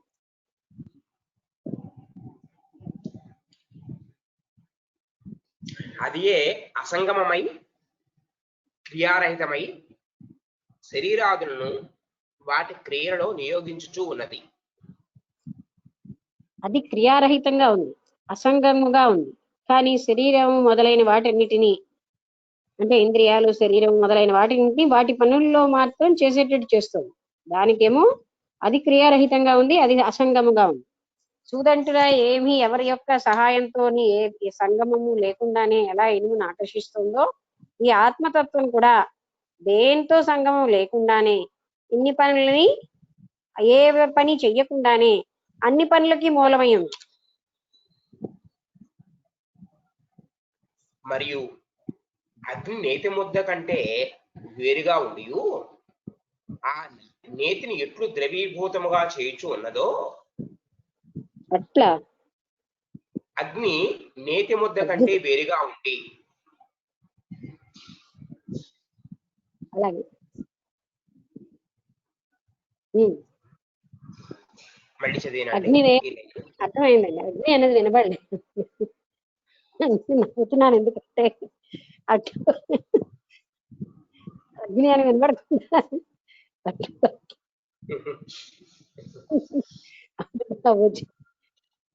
ఓకే, అగ్ని వేరు, నెయ్యి వేరు. కానీ ఆ నెయ్యిని అగ్నిలో వేసేసరికి అగ్ని ప్రజ్వలిస్తుంది. ఆ నేతిని ఎట్లు ద్రవీభూతముగా చేయుచు ఉన్నదో అది పూర్తిగా కరిగేటట్టు చేస్తుంది అగ్ని. అట్లే ఆత్మ కూడా అన్నింటి నిండా ఇది క్రియారహితమయ్యి సమస్త ప్రపంచమును క్రియావంతముగా చేయుచు ఉన్నది. ఈ క్రియావంతంగా చేయడానికి ఉదాహరణలు ఇస్తున్నారు. సూదంట్రాయ్ అంటే మ్యాగ్నెట్ ఒక ఉదాహరణ ఇచ్చారు. అది వేరేగా ఉండి అక్కడ ఇనుముని ఆకర్షించేస్తుంది. అది ఏ రకమైన దాంతో కలవకుండానే అలాగే ఏ సంగమం లేకుండానే అది ఇనుమును ఎలా ఆకర్షిస్తుందో అదే విధంగా అగ్ని ఇక్కడ ఉన్నదనుకోండి, అంత దూరంలో ఉన్న నెయ్యి కూడా కరిగిపోతుంది. అంటే ఏ సంగమం లేకుండానే అగ్ని ఎలా అయితే నెయ్యిని కరిగించిందో, ఆత్మతత్వం కూడా ఈ శరీరంలో ఉన్నటువంటి అన్ని పనులని చేయించుతుంది. తను మాత్రం ఏమి పని చేయకుండా ఉంది. పనులన్నీ చేయడానికి కారణం ఆత్మ చైతన్యం. అది మాత్రం ఏ క్రియలు చేయదు. ఇదే అద్భుతమైన విషయం. ఎలక్ట్రిసిటీ వల్ల ఫ్యాన్ తిరుగుతుంది, లైట్ వెలుగుతుంది, రేడియో మోగుతుంది, టీవీ మోగుతుంది, కానీ ఎలక్ట్రిసిటీ ఏమీ మోగదు. ఎలక్ట్రిసిటీ కారణంగా ఇవన్నీ పనిచేస్తున్నాయి. అలాగే ఆత్మ చైతన్యం కారణంగా ఇవన్నీ పనిచేస్తున్నాయి, కానీ ఆత్మ ఏమీ పనిచేయదు. ఈ కారణం వల్లనే నాకు నేనే నమస్కారం చేయించు ఉన్నాను. అది ఇంతటి ప్రతిభావంతమైనది అంతా. దాన్ని మంచి పదం ఏదో వాడతారండి సంస్కృతంలో, భౌమ అంటే అది మహా గొప్పదనమాట. అంత గొప్పదైనటువంటి ఆత్మతత్వానికి నాకు నేనే నమస్కరించుకుంటున్నాను అని ఆయన చెప్తున్నాడు. నేను ఆత్మతత్వాన్ని అయ్యున్నానని నేను గ్రహించాను, నాకు నేను నమస్కరించుకుంటున్నాను.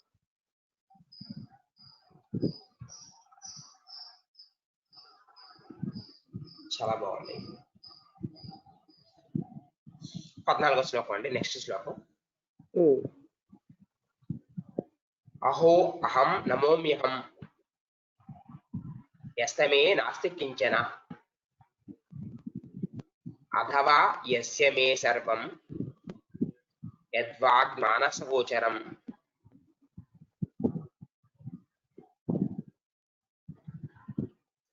అహో ఓ అంటే మళ్ళీ అది ఆశ్చర్యార్థం. అహో అహం నమోమ్యహం నమస్కరిస్తున్నాను, నేను నాకు నేను నమస్కరిస్తుంటున్నాను అని అహో ఆశ్చర్యార్థకంగా చెప్తున్నాడు. ఓహో నాకు నేను నమస్కరించుకుంటున్నాను. యస్య మే నాస్తి కించన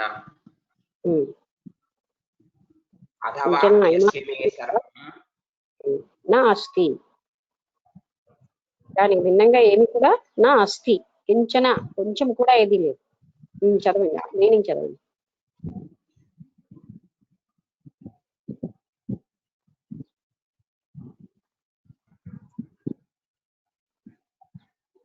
వాస్తవమునందు ఏ పదార్థము కూడా సత్యము కానందునను కేవలము ఒక్క పరమాత్మయే సత్యమైనందునను ఈ పదార్థములేవియో నాకు సంబంధించినవే కావు. అది అంటే ఏ పదార్థాలు సత్యం కావు, ఆ పదార్థాలని భాషింపచేసే ఆ సత్యమే అంటే ఆ చైతన్యమే సత్యమై ఉంది గనక ఈ పదార్థాలేవి నాకు సంబంధించినవి కావు. నేహ నానాస్తి కించన, నేహ నానాస్తి కించన ఇందాక శ్లోకంలో పదమేనండి. దేహ నానాస్తి కించన. అవునండి. ఈ చైతన్యాత్మ యందు నానా రూపములతో దోచుచూ ఉన్న జగత్తు వాస్తవమనందు లేదు అని శృతి చెప్పుచూ ఉన్నది. అది ఇన్ని రూపాలుగా కనిపిస్తున్నటువంటి జగత్తు ఇందులో ఏమీ లేదు. అయితే అది ఉంది అన్న భావనతోటి మనం ప్రొసీడ్ అవుతున్నాం. జ్ఞానం వచ్చిన తర్వాత అది లేదు, అసలు దానికి అస్తిత్వమే లేదు అని మనకి అర్థమైపోయింది. మృత్యోర్పై మృత్యు పాప్నోతి యః నానేవ పశ్యతి. ఎవడు అనేకాత్మలను చూచుచూ ఉన్నాడో అట్టివాడు మృత్యువు నుండి మృత్యువును పొందుచూ ఉన్నాడు అను ద్వైత నిషేధకములకు శృతివాక్యములు ఎన్నియో కలవు. అంటే ఆత్మకి భిన్నంగా అంటే ఒకటిగా ఉన్నదాన్ని ఎన్నో ఆత్మలుగా ఎవరైతే చూస్తున్నాడో అటువంటి వ్యక్తి మృత్యువుని పొందుతున్నాడు. అంటే భిన్నంగా ఉన్నాను అనుకోవడం వల్లే మృత్యు వచ్చింది. శరీరంతో నేను ఏకరూపంగా ఉన్నానని భావిస్తేనే మృత్యువు, లేకపోతే నాకు మృత్యువే లేదు.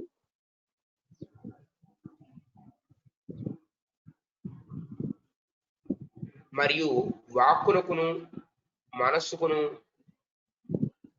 విషయముగునదంతయు మిథ్యయై ఉన్నది. వాక్కునకును మనస్సునకును విషయముగునదంతయు విషయం అయిందంట. మిథ్యయే ఉంది.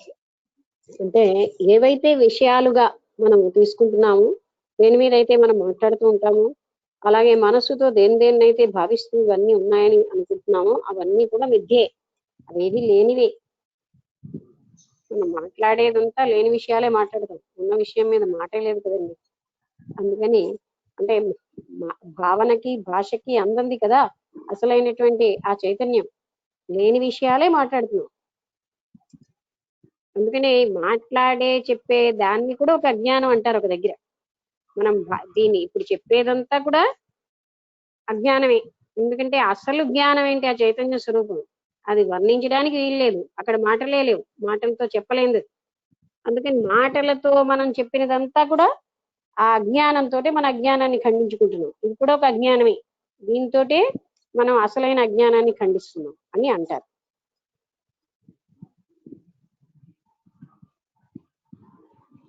దానికి చైతన్య రూపము ఆత్మతో ఎట్టి సంబంధమును లేదు. అది ఇందువలన నేను నా ఆశ్చర్య రూపము ఆత్మకు నమస్కారం చేయుచు ఉన్నాను. అందుకని ఇలాంటి ఆశ్చర్య రూపమైన నా ఆత్మకి నేను, అంటే ఫస్ట్ టైం తను రియలైజ్ చేసేసరికి అది ఎంతో ఆశ్చర్యకరంగా, ఇంతలాంటి ఆత్మ కేవలంగా ఉన్నది ఒక్కటే ఆత్మ. ఈ చైతన్యం ఉన్నది ఆత్మ లేదా చైతన్యము లేదా శుద్ధ స్వరూపం ఏదైనా ఒక్కటే కదా, అదే నేనై ఉన్నాను. ఇన్ని భిన్నంగా వేరుగా ఉన్నానని ఇన్నాళ్ళు భ్రాంతి చెందాను. నేను భిన్నంగా లేను. నేను జగత్తుగా భాషిల్లుతూ జగత్తు వేరుగా ఉందని భావించాను. ఇవన్నీ ఒక్కసారి అనిపిస్తాయి. అందువల్ల ఆయన అటువంటి ఆత్మకి నేను నమస్కరిస్తున్నాడు అన్నమాట. తాను ఆత్మనై ఉన్నానని తెలుసుకున్నాడు కనుక నాకు నేనే నమస్కరిస్తున్నాను అని చెప్తున్నాడు. 15వ శ్లోకం అండి. జ్ఞానం జ్ఞేయం తథా జ్ఞాత త్రితయం నాస్తి వాస్తవం అజ్ఞానాత్పాతి యత్రేదం సోహమస్మి నిరంజనః. అదండి, అంటే అజ్ఞానం వల్లే ఇవన్నీ వస్తున్నాయి. చెప్పాం కదండి, ఇది కూడా ఒక అజ్ఞానమే. జ్ఞానం అని తెలుసుకునేదని, జ్ఞాత జ్ఞేయము తెలుసుకోబడడం, ఇవన్నీ కూడా అసత్యమే. ఇది కూడా కేవలం అజ్ఞానమే. అంటే ఈ జ్ఞానం అంతా మనం చెప్పుకున్నది కూడా ఒక అజ్ఞానమే. ఎందుకంటే అసలు తత్వం దగ్గర చెప్పేదేమీ లేదు అక్కడ. జ్ఞానం అన్నది ఉందని, జ్ఞాత అన్నాడు, జ్ఞానం అంటే తెలుసుకునేవాడు ఒకడు, తెలుసుకోబడేది ఒకటి ఉంది. ఇవన్నీ కూడా నిజం కాదు. చెప్పండి అన్నట్టుగా మీనింగ్ చెప్పండి. తాత్పర్యం, అసలు తాత్పర్యం అంటూ వేరేగా లేదా, మొత్తం ఎక్స్ప్లెనేషనే ఉంది కదా. చిన్న ఎక్స్ప్లెనేషన్ ఉంది. ఓకే. జ్ఞాత జ్ఞేయము జ్ఞానము ఈ త్రిపుటి వాస్తవమునందు ఆత్మకు లేనే లేదు.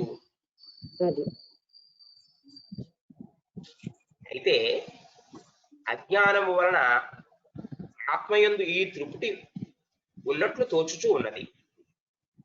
అంటే ఆత్మలో జ్ఞానము జ్ఞాత జ్ఞేయము ఈ మూడు ఉన్నట్టు తోచుతోంది, నిజానికి ఇవేవి లేవు. అందుకే అబ్జర్వర్, అబ్జర్వ్డ్, అబ్జర్వేషన్ అనే మూడు కూడా ఒకటైపోతాయి అని అంటున్నారు. దాన్నే త్రిపుటి అంటున్నారు. ఇవి ఆత్మలో లేవు, అందుకే ఇవన్నీ ఒకటైపోతాయి. నిజంగా ఇది త్రిపుర రహస్యం చదవకుండా చదివితే చాలా గందరగోళంగా ఉండేది. కరెక్టే. అందుకే మనం దైవానుగ్రహం వల్ల మొట్టమొదటి త్రిపుర రహస్యం చదివాం. అందరికీ చాలా క్లియర్ గా అర్థమైపోయింది అన్నది నాకు ఎంతో ఆనందంగా అనిపిస్తుంది. ఎందుకంటే త్రిపుర రహస్యంలో ఉన్నంత క్లియర్ గా ఇక్కడ, అంటే అక్కడ దత్తాత్రేయులు వారు ఎంత క్లియర్ గా మనందరికి అర్థమయ్యేటట్టు చెప్పారు. అంత క్లియర్ గా ఇది మనకు అనిపించకపోను. మొట్టమొదటే ఇది చదివితే ఎన్ని ఉపమానాలు చెప్పినా మనకు కన్ఫ్యూజన్ వచ్చును. అక్కడ క్లారిటీ వచ్చేసింది కనుక ఏ రకంగా చెప్పినా మనం దాన్ని గ్రహించగలుగుతున్నాం. ఓకే.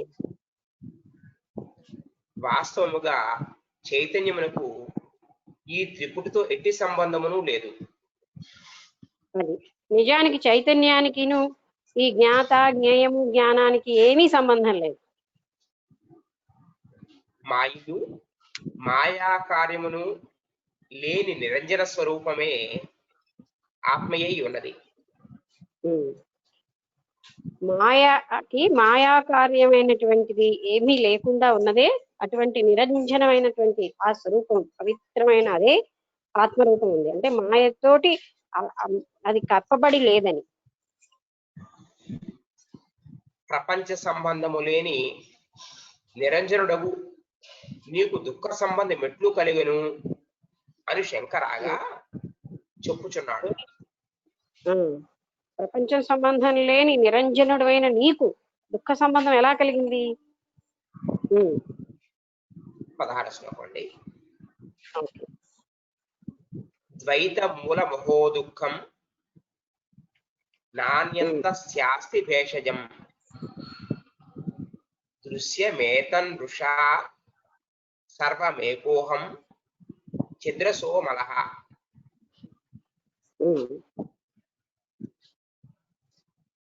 ఆత్మ నిరంజనమే అయినచో దానికి దుఃఖముతో సంబంధమే ఉండరాదు. కానీ లోక వ్యవహారం లేదు. నేను అతి దుఃఖభాజనుడు అని చెప్పుకొనిచుట వినుచున్నాము. నిరంజనముకు ఆత్మ కూడా ద్వైత బ్రహ్మ వలన దుఃఖము ప్రతీది మొగుచున్నదే కాని ద్వైత తర్వాత భ్రమ వలన దుఃఖము ప్రతీది మొగుచున్నదే కాని వాస్తవమునందు లేదు. అంటే నేను దేనికి అంటకుండా ఉన్నటువంటి ఆత్మతత్వాన్నైనా నాకు దుఃఖం కలుగుతుందని ఎందుకంటున్నాము అంటే ఆత్మతత్వం రెండుగా విడగొట్టేస్తున్నాం నేను శరీరాన్ని అని. అలాంటి రెండుగా విడగొట్టడం వల్లనే దుఃఖం కలుగుతుంది కానీ అసలు దుఃఖం అన్నది ఏమీ లేదు. అంటే ఎప్పుడైతే ద్వైత భావం వచ్చేసింది ఆత్మని అంటే శరీరం నేను వేరుగా ఉన్నాను అని, అలాగా ఆ భావన వచ్చేసరికల్లానే దుఃఖం మొదలైంది. అద్వైత భావంలో దుఃఖమే లేదు. ప్రశ్న అయితే ఈ భ్రమరూపమైన మహావ్యాధికి ఔషధమేమి? పెద్ద వ్యాధి కదండి భ్రమ అన్నది. దీనికి ఔషధం ఏమిటి మరి? ఇది మహావ్యాధి, వ్యాధుల్లో కల్లా అతి భయంకరమైన వ్యాధి. ఎందుకంటే మనకి అసత్యమైనది సత్యంగా గోచరించేటట్టు చేస్తుంది. ఈ ద్వైత ప్రతీతి ఎంతయు మిథ్యయనియు వాస్తవమందు సత్యము కాదనియు యథార్థమైనది సత్యబోధ రూపమైన ఆత్మయేనియు గల జ్ఞానమే ఈ త్రివిధ దుఃఖ నివృత్తికి దివ్య ఔషధము. అదండి అంటే ఈ ద్వైతంగా కనబడేదంతా మిథ్యే, ద్వైతమైన ప్రవృత్తి అంతా కూడా మిథ్య అని అనేది ఎప్పుడైతే మనం తెలుసుకుంటామో పెద్ద వ్యాధికి అది మందనమాట. ఏ వ్యాధికి? ఈ అసత్యమైనదంతా సత్యము అనే దాన్ని అక్కడి నుంచి చెప్తున్నారు.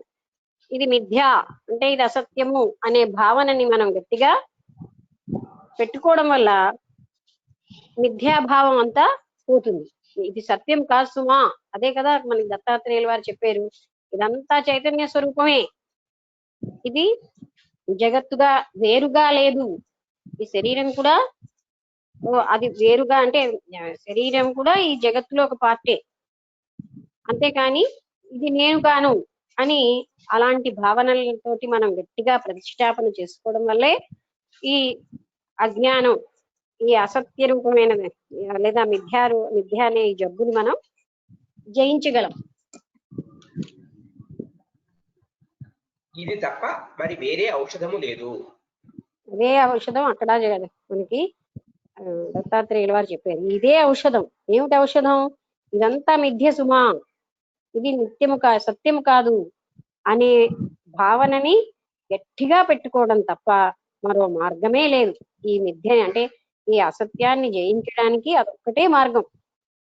జగత్తు సత్యముగా కనిపిస్తుంది కానీ అది అసత్యం అనే దాన్ని మనం జయించాలంటే అది నిరంతరం దాని సత్య రూపాన్ని భావన చెయ్యాలి. మనం భ్రాంతిలోంచి భావనకు దిగాలి. ఇది భ్రాంతి, కనబడేదంతా భ్రాంతి, ఇది కేవలం చైతన్యమే. నేను కూడా ఈ శరీరామకే కాను, శరీరాన్నే కాను. ఈ నేను అంతటా వ్యాపించున్న చిన్మాత్ర స్వరూపుణ్ణని ఆ నేను కూడా మనం భావించుతూ ఉన్నప్పుడే ఈ జగత్తంతా చిన్మాత్రమే, చిత్ స్వరూపమే అయ్యింది అని గట్టి భావన వల్లే ఈ జబ్బు పోగొట్టుకోగలం. అది తప్ప మరో మార్గమే లేదు. అయితే ఈ ద్వైత ప్రపంచ ప్రతీతికి నిమిత్తమేమి అను ప్రశ్నకు సమాధానము నెక్స్ట్ శ్లోకం 17. బోధ మాత్రో అమజ్ఞాన ఉపాధి కల్పితో మయా ఏవం విమృశ్యతో నిత్యం నిర్వికల్పే స్థితిర్మమ. ప్రశ్న: ద్వైత ప్రపంచాధ్యాసమునకు ఉపాదాన కారణం ఏది? అధ్యాస అంటే ఏంటంటే ద్వైతంగా కనిపించినటువంటి ప్రపంచానికి ఆధారమైనటువంటి కారణం ఏంటి? ఎందుకు అలా కనిపిస్తుంది? నిత్య జ్ఞాన స్వరూపుడనైన నేను అజ్ఞానము ద్వారా ప్రపంచములకు ఉపాదానము కారణమవుతూ ఉన్నాను. కేవలం అజ్ఞానమే కారణం. అజ్ఞానం ద్వారానే ఇది ద్వైతంగా కనబడుతుంది. అది నిత్య జ్ఞాన స్వరూపుణ్ణి, నిత్య చైతన్య స్వరూపుణ్ణి అయిన నేను ద్వైతంగా ఉండడానికి కారణం అజ్ఞానము. లేక అజ్ఞాన సహిత కల్పిత సమస్త ప్రపంచమునకు అధిష్టాన రూపుడను వలనను ఉపాదాన కారణమవుతూ ఉన్నాను. కామ విచారణ కారణములనే ఈ మిథ్యా ప్రపంచమంతయు సత్యమైనది వలె తోచుట. విచారించిన సంధిని విడగొట్టి చదవండి.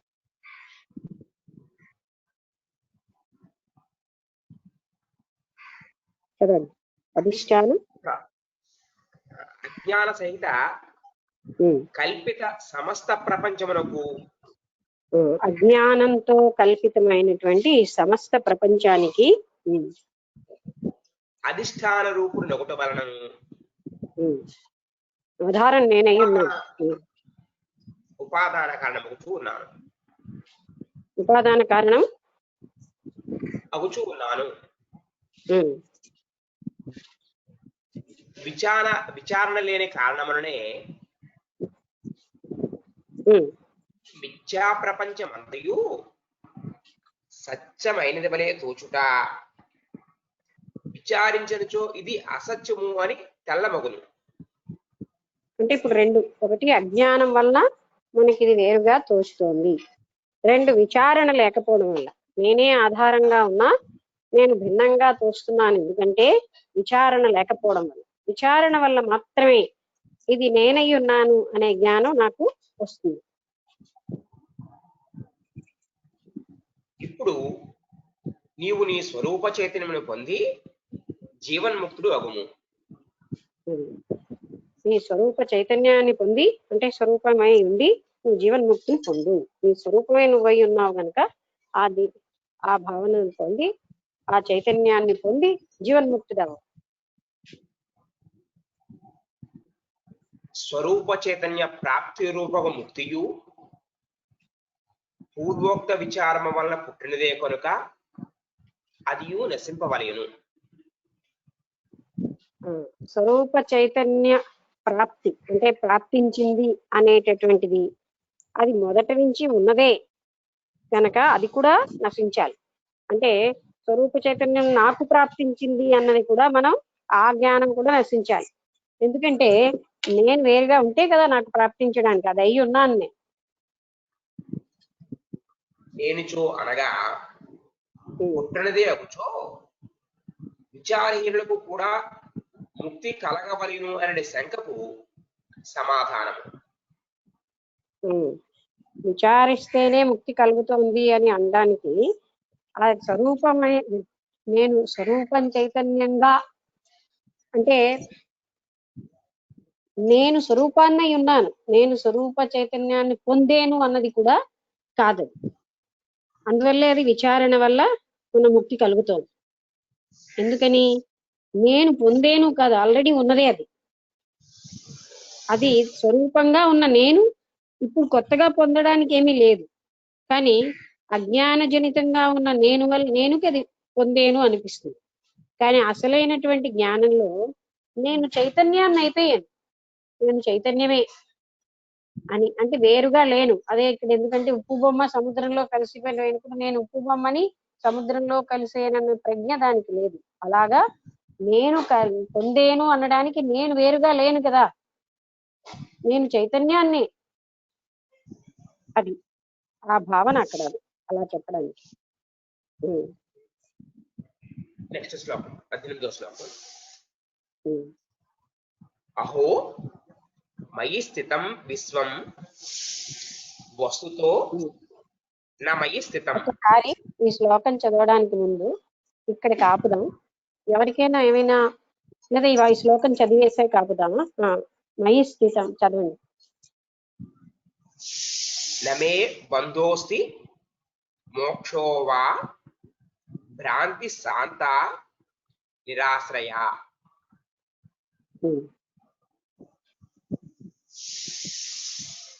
ఈ శ్లోకం అయిందండి. మీనింగ్ చెప్పింది. ప్రశ్న: ముక్తి స్వరూపం ఏంటిది? ఆనందాత్మకు బ్రహ్మ ప్రాప్తికే ముక్తి అని పేరు, అదే దాని స్వరూపం. మరో ప్రశ్న ఉంది. పూర్వోక్త ముక్తి విచారణ చేత పుట్టినది ఎట్లయినైతే అది పూర్వోక్త ముక్తి అక్కడ అర్థం అవ్వలేదు. పూర్వోక్త ముక్తి విచారణ చేత పూర్వోక్త ముక్తి విచారణ చేత పుట్టినదట్లయితేనా? పుట్టినదైనట్లయితే ఓకే, అది అనిత్యము కావలసి వచ్చును. అంటే పూర్వోక్త ముక్తి విచారణ వల్ల పుట్టలేదు, ఆల్రెడీ ఉంది అదే. ఎందుచేతనగా పుట్టినదంతయు అనిత్యమగును అని నియమం ఉన్నది. ముక్తి పుట్టలేదు అది, ఎందుకంటే పుట్టినది ఏదో కూడా దాని నాశనం ఉంటుంది. పుట్టినది అన్ని అనిత్యాలే, ముక్తి అన్నది ఏమీ పుట్టలేదు విచారణ వల్ల. అందువలన ముక్తి పుట్టినచో నశించును, లేదా విచారణ చేత పుట్టనిచో అజ్ఞానులకు కూడా ముక్తి సిద్ధించబలెను. విచారణ వల్ల గాని ముక్తి రాలేదనుకోండి, అజ్ఞానులకు కూడా ముక్తి వచ్చేస్తుంది కదా. వాస్తవమునందు నాకు బోధయు లేదు, మోక్షమును లేదు. ఎందుకు అనగా నేను నిత్య చైతన్య స్వరూపుడను.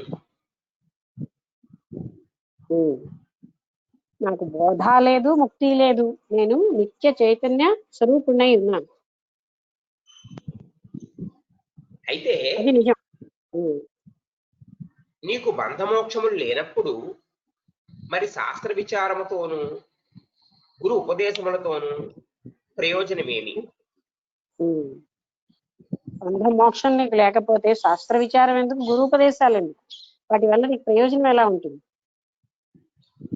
దేహాదులు ఎందు చిరకాలము నుండి గల ఆత్మభ్రాంతి అనగా ఇది నా దేహము, ఇది నా ఇంద్రియములు, నేను బ్రాహ్మణుడును, నేను బ్రహ్మచారిని, నేను కర్తను, నేను ప్రోక్తను అను భ్రాంతి యొక్క నివృత్తి కలిగి దేహేంద్రియాలకు అతీతుడను, సర్వసాక్షిని, శుద్ధ జ్ఞాన స్వరూపుడను అను ఇట్టి యథార్థ బోధ కలుగుటయే శాస్త్ర విచారమునకును గురూపదేశమునకును గల ఫలము.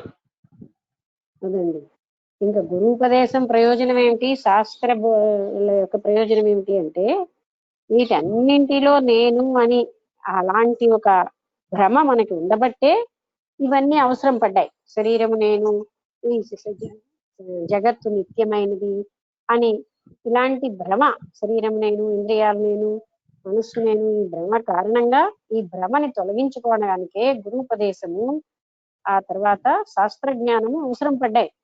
లేకపోతే ఆ భ్రమ తొలగించుకోవడాన్ని ముక్తి అంటున్నాం.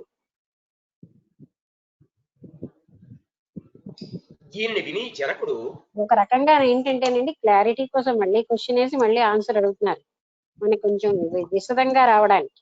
అంటే ఫస్ట్ టైం మనం చదువుతున్నాం అనుకోండి, క్లియర్ అవ్వట్లేదు విషయం, అందువల్ల రిపీటెడ్ గా క్వశ్చన్ చేస్తున్నారు. అయితే ఆంజనేయమూర్తి గారు అన్నట్టుగా ఆ త్రిపుర రహస్యంలో ఎంత క్లారిటీ ఉందో ఆ క్లారిటీ కారణంగా మనకి ఎక్కడ ఎలా చెప్పినా అర్థమైపోతుంది. అంటే అక్కడ ఆ క్లారిటీ వల్ల మనకు బాగా అర్థమైపోయింది. దానివల్ల ఇది కేవలంగా భ్రాంతి మాత్రము వల్లనే అని డైరెక్ట్ జ్ఞానం అక్కడ ఇచ్చేసారు. ఆ డైరెక్ట్ జ్ఞానం అంటే ఆ దత్తాత్రేయ వారి అనుగ్రహము, ఆయన జ్ఞాన స్వరూపుడు కదా, అందుకే అంత క్లియర్ గా ఉందేమో. ఆ మనకి అందరికీ అర్థమైంది అది అసలు విషయం అది. అందువల్ల మనకి ఇప్పుడు ఏ రకమైన భ్రాంతి కలగటం లేదు, ఏ రకమైన కన్ఫ్యూజను కలగట్లేదు. ఎన్ని రకాలు ప్రశ్నించినా ఎందుకండి ఈ ముక్తికి మళ్ళీ పొందడం ఏమిటి, నేను చైతన్య స్వరూపుడినై ఉన్నాను కదా అంటే అంతవరకు భ్రాంతిలో ఉన్నాం కదా, మాయతోటి ఆవరించబడి నేను శరీరాన్ని, నేను ఇంద్రియాలని. ఇది తొలగడానికే శాస్త్ర జ్ఞానమును గురు ఉపదేశము అవసరం పడ్డాయి. నేను చైతన్య స్వరూపుడిని అన్న జ్ఞానము లేకపోబట్టే ఆ రకమైనటువంటి అవసరాలు పడ్డాయి. శాస్త్ర జ్ఞానం అవసరము, గురుపదేశ అవసరము పడింది. దీన్ని విని జనకుడు ఆహా చాలా ఆశ్చర్యం, నా యందు ఈ సంపూర్ణ ప్రపంచము 3 కాలముల యందును లేదు అని విచారము వలన నా భ్రాంతి దూరం అయిపోయినది అని చెప్పాను. చూడండి మళ్ళీ కాలం, 3 కాలాల్లో కూడా లేదు భ్రాంతి. భూతకాలంలో లేదు, భవిష్యత్తులో ఉండదు, వర్తమానంలో లేదు. అదొకటి పాయింట్. అక్కడ కాలం కూడా అది కల్పితమే. అందుకని 3 కాలాల్లో కూడా ఈ భ్రాంతి నాకు లేదు. ఇక్కడికి శ్లోకం తాలకు అర్థం ఉందండి. అంటే మనం గ్రహించాల్సింది ఏంటంటే ఫన్నీ డ్రామా అని ఎప్పుడు ఎందుకంటున్నానంటే ఎంత ఫన్నీ డ్రామా కదండి, ఎంత మనం అదై ఉన్నాం అనేది అంటే రియలైజ్డ్ సోల్ అయిన జనకుడికే ఫీల్ అవుతున్నాడు.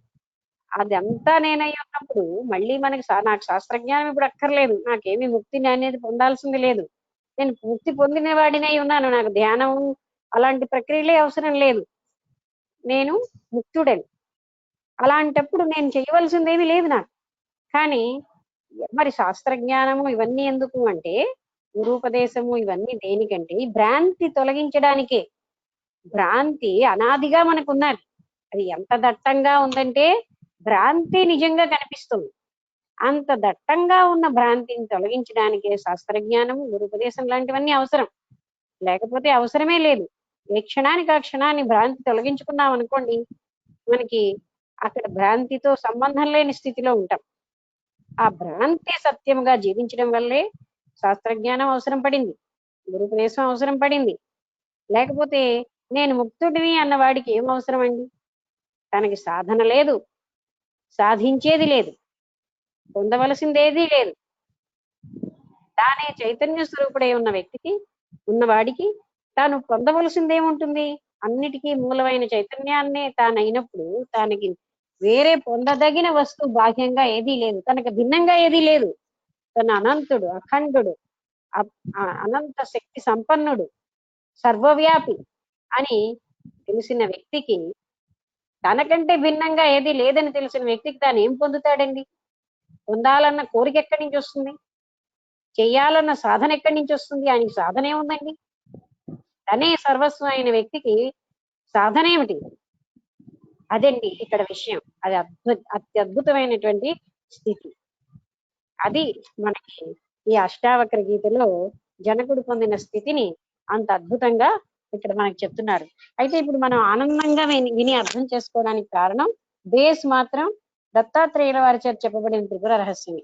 అది ఉండడం బట్టి మనం చాలా హాయిగా ఒక చిన్న నవల చదివినట్టుగా ఆనందంగా అర్థం చేసేసుకుంటున్నాం. ఇక్కడితో సమయం అయిపోయింది కనుక ముగించేద్దాం. అందరికీ నమస్కారం. నమస్కారం అండి.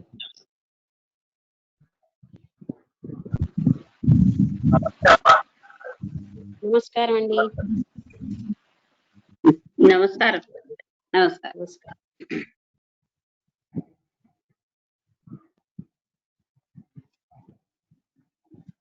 క్లోజ్ చేస్తారా ఆంజనేయమూర్తి గారు? అవునా, అలాగే. This conference will now be recorded.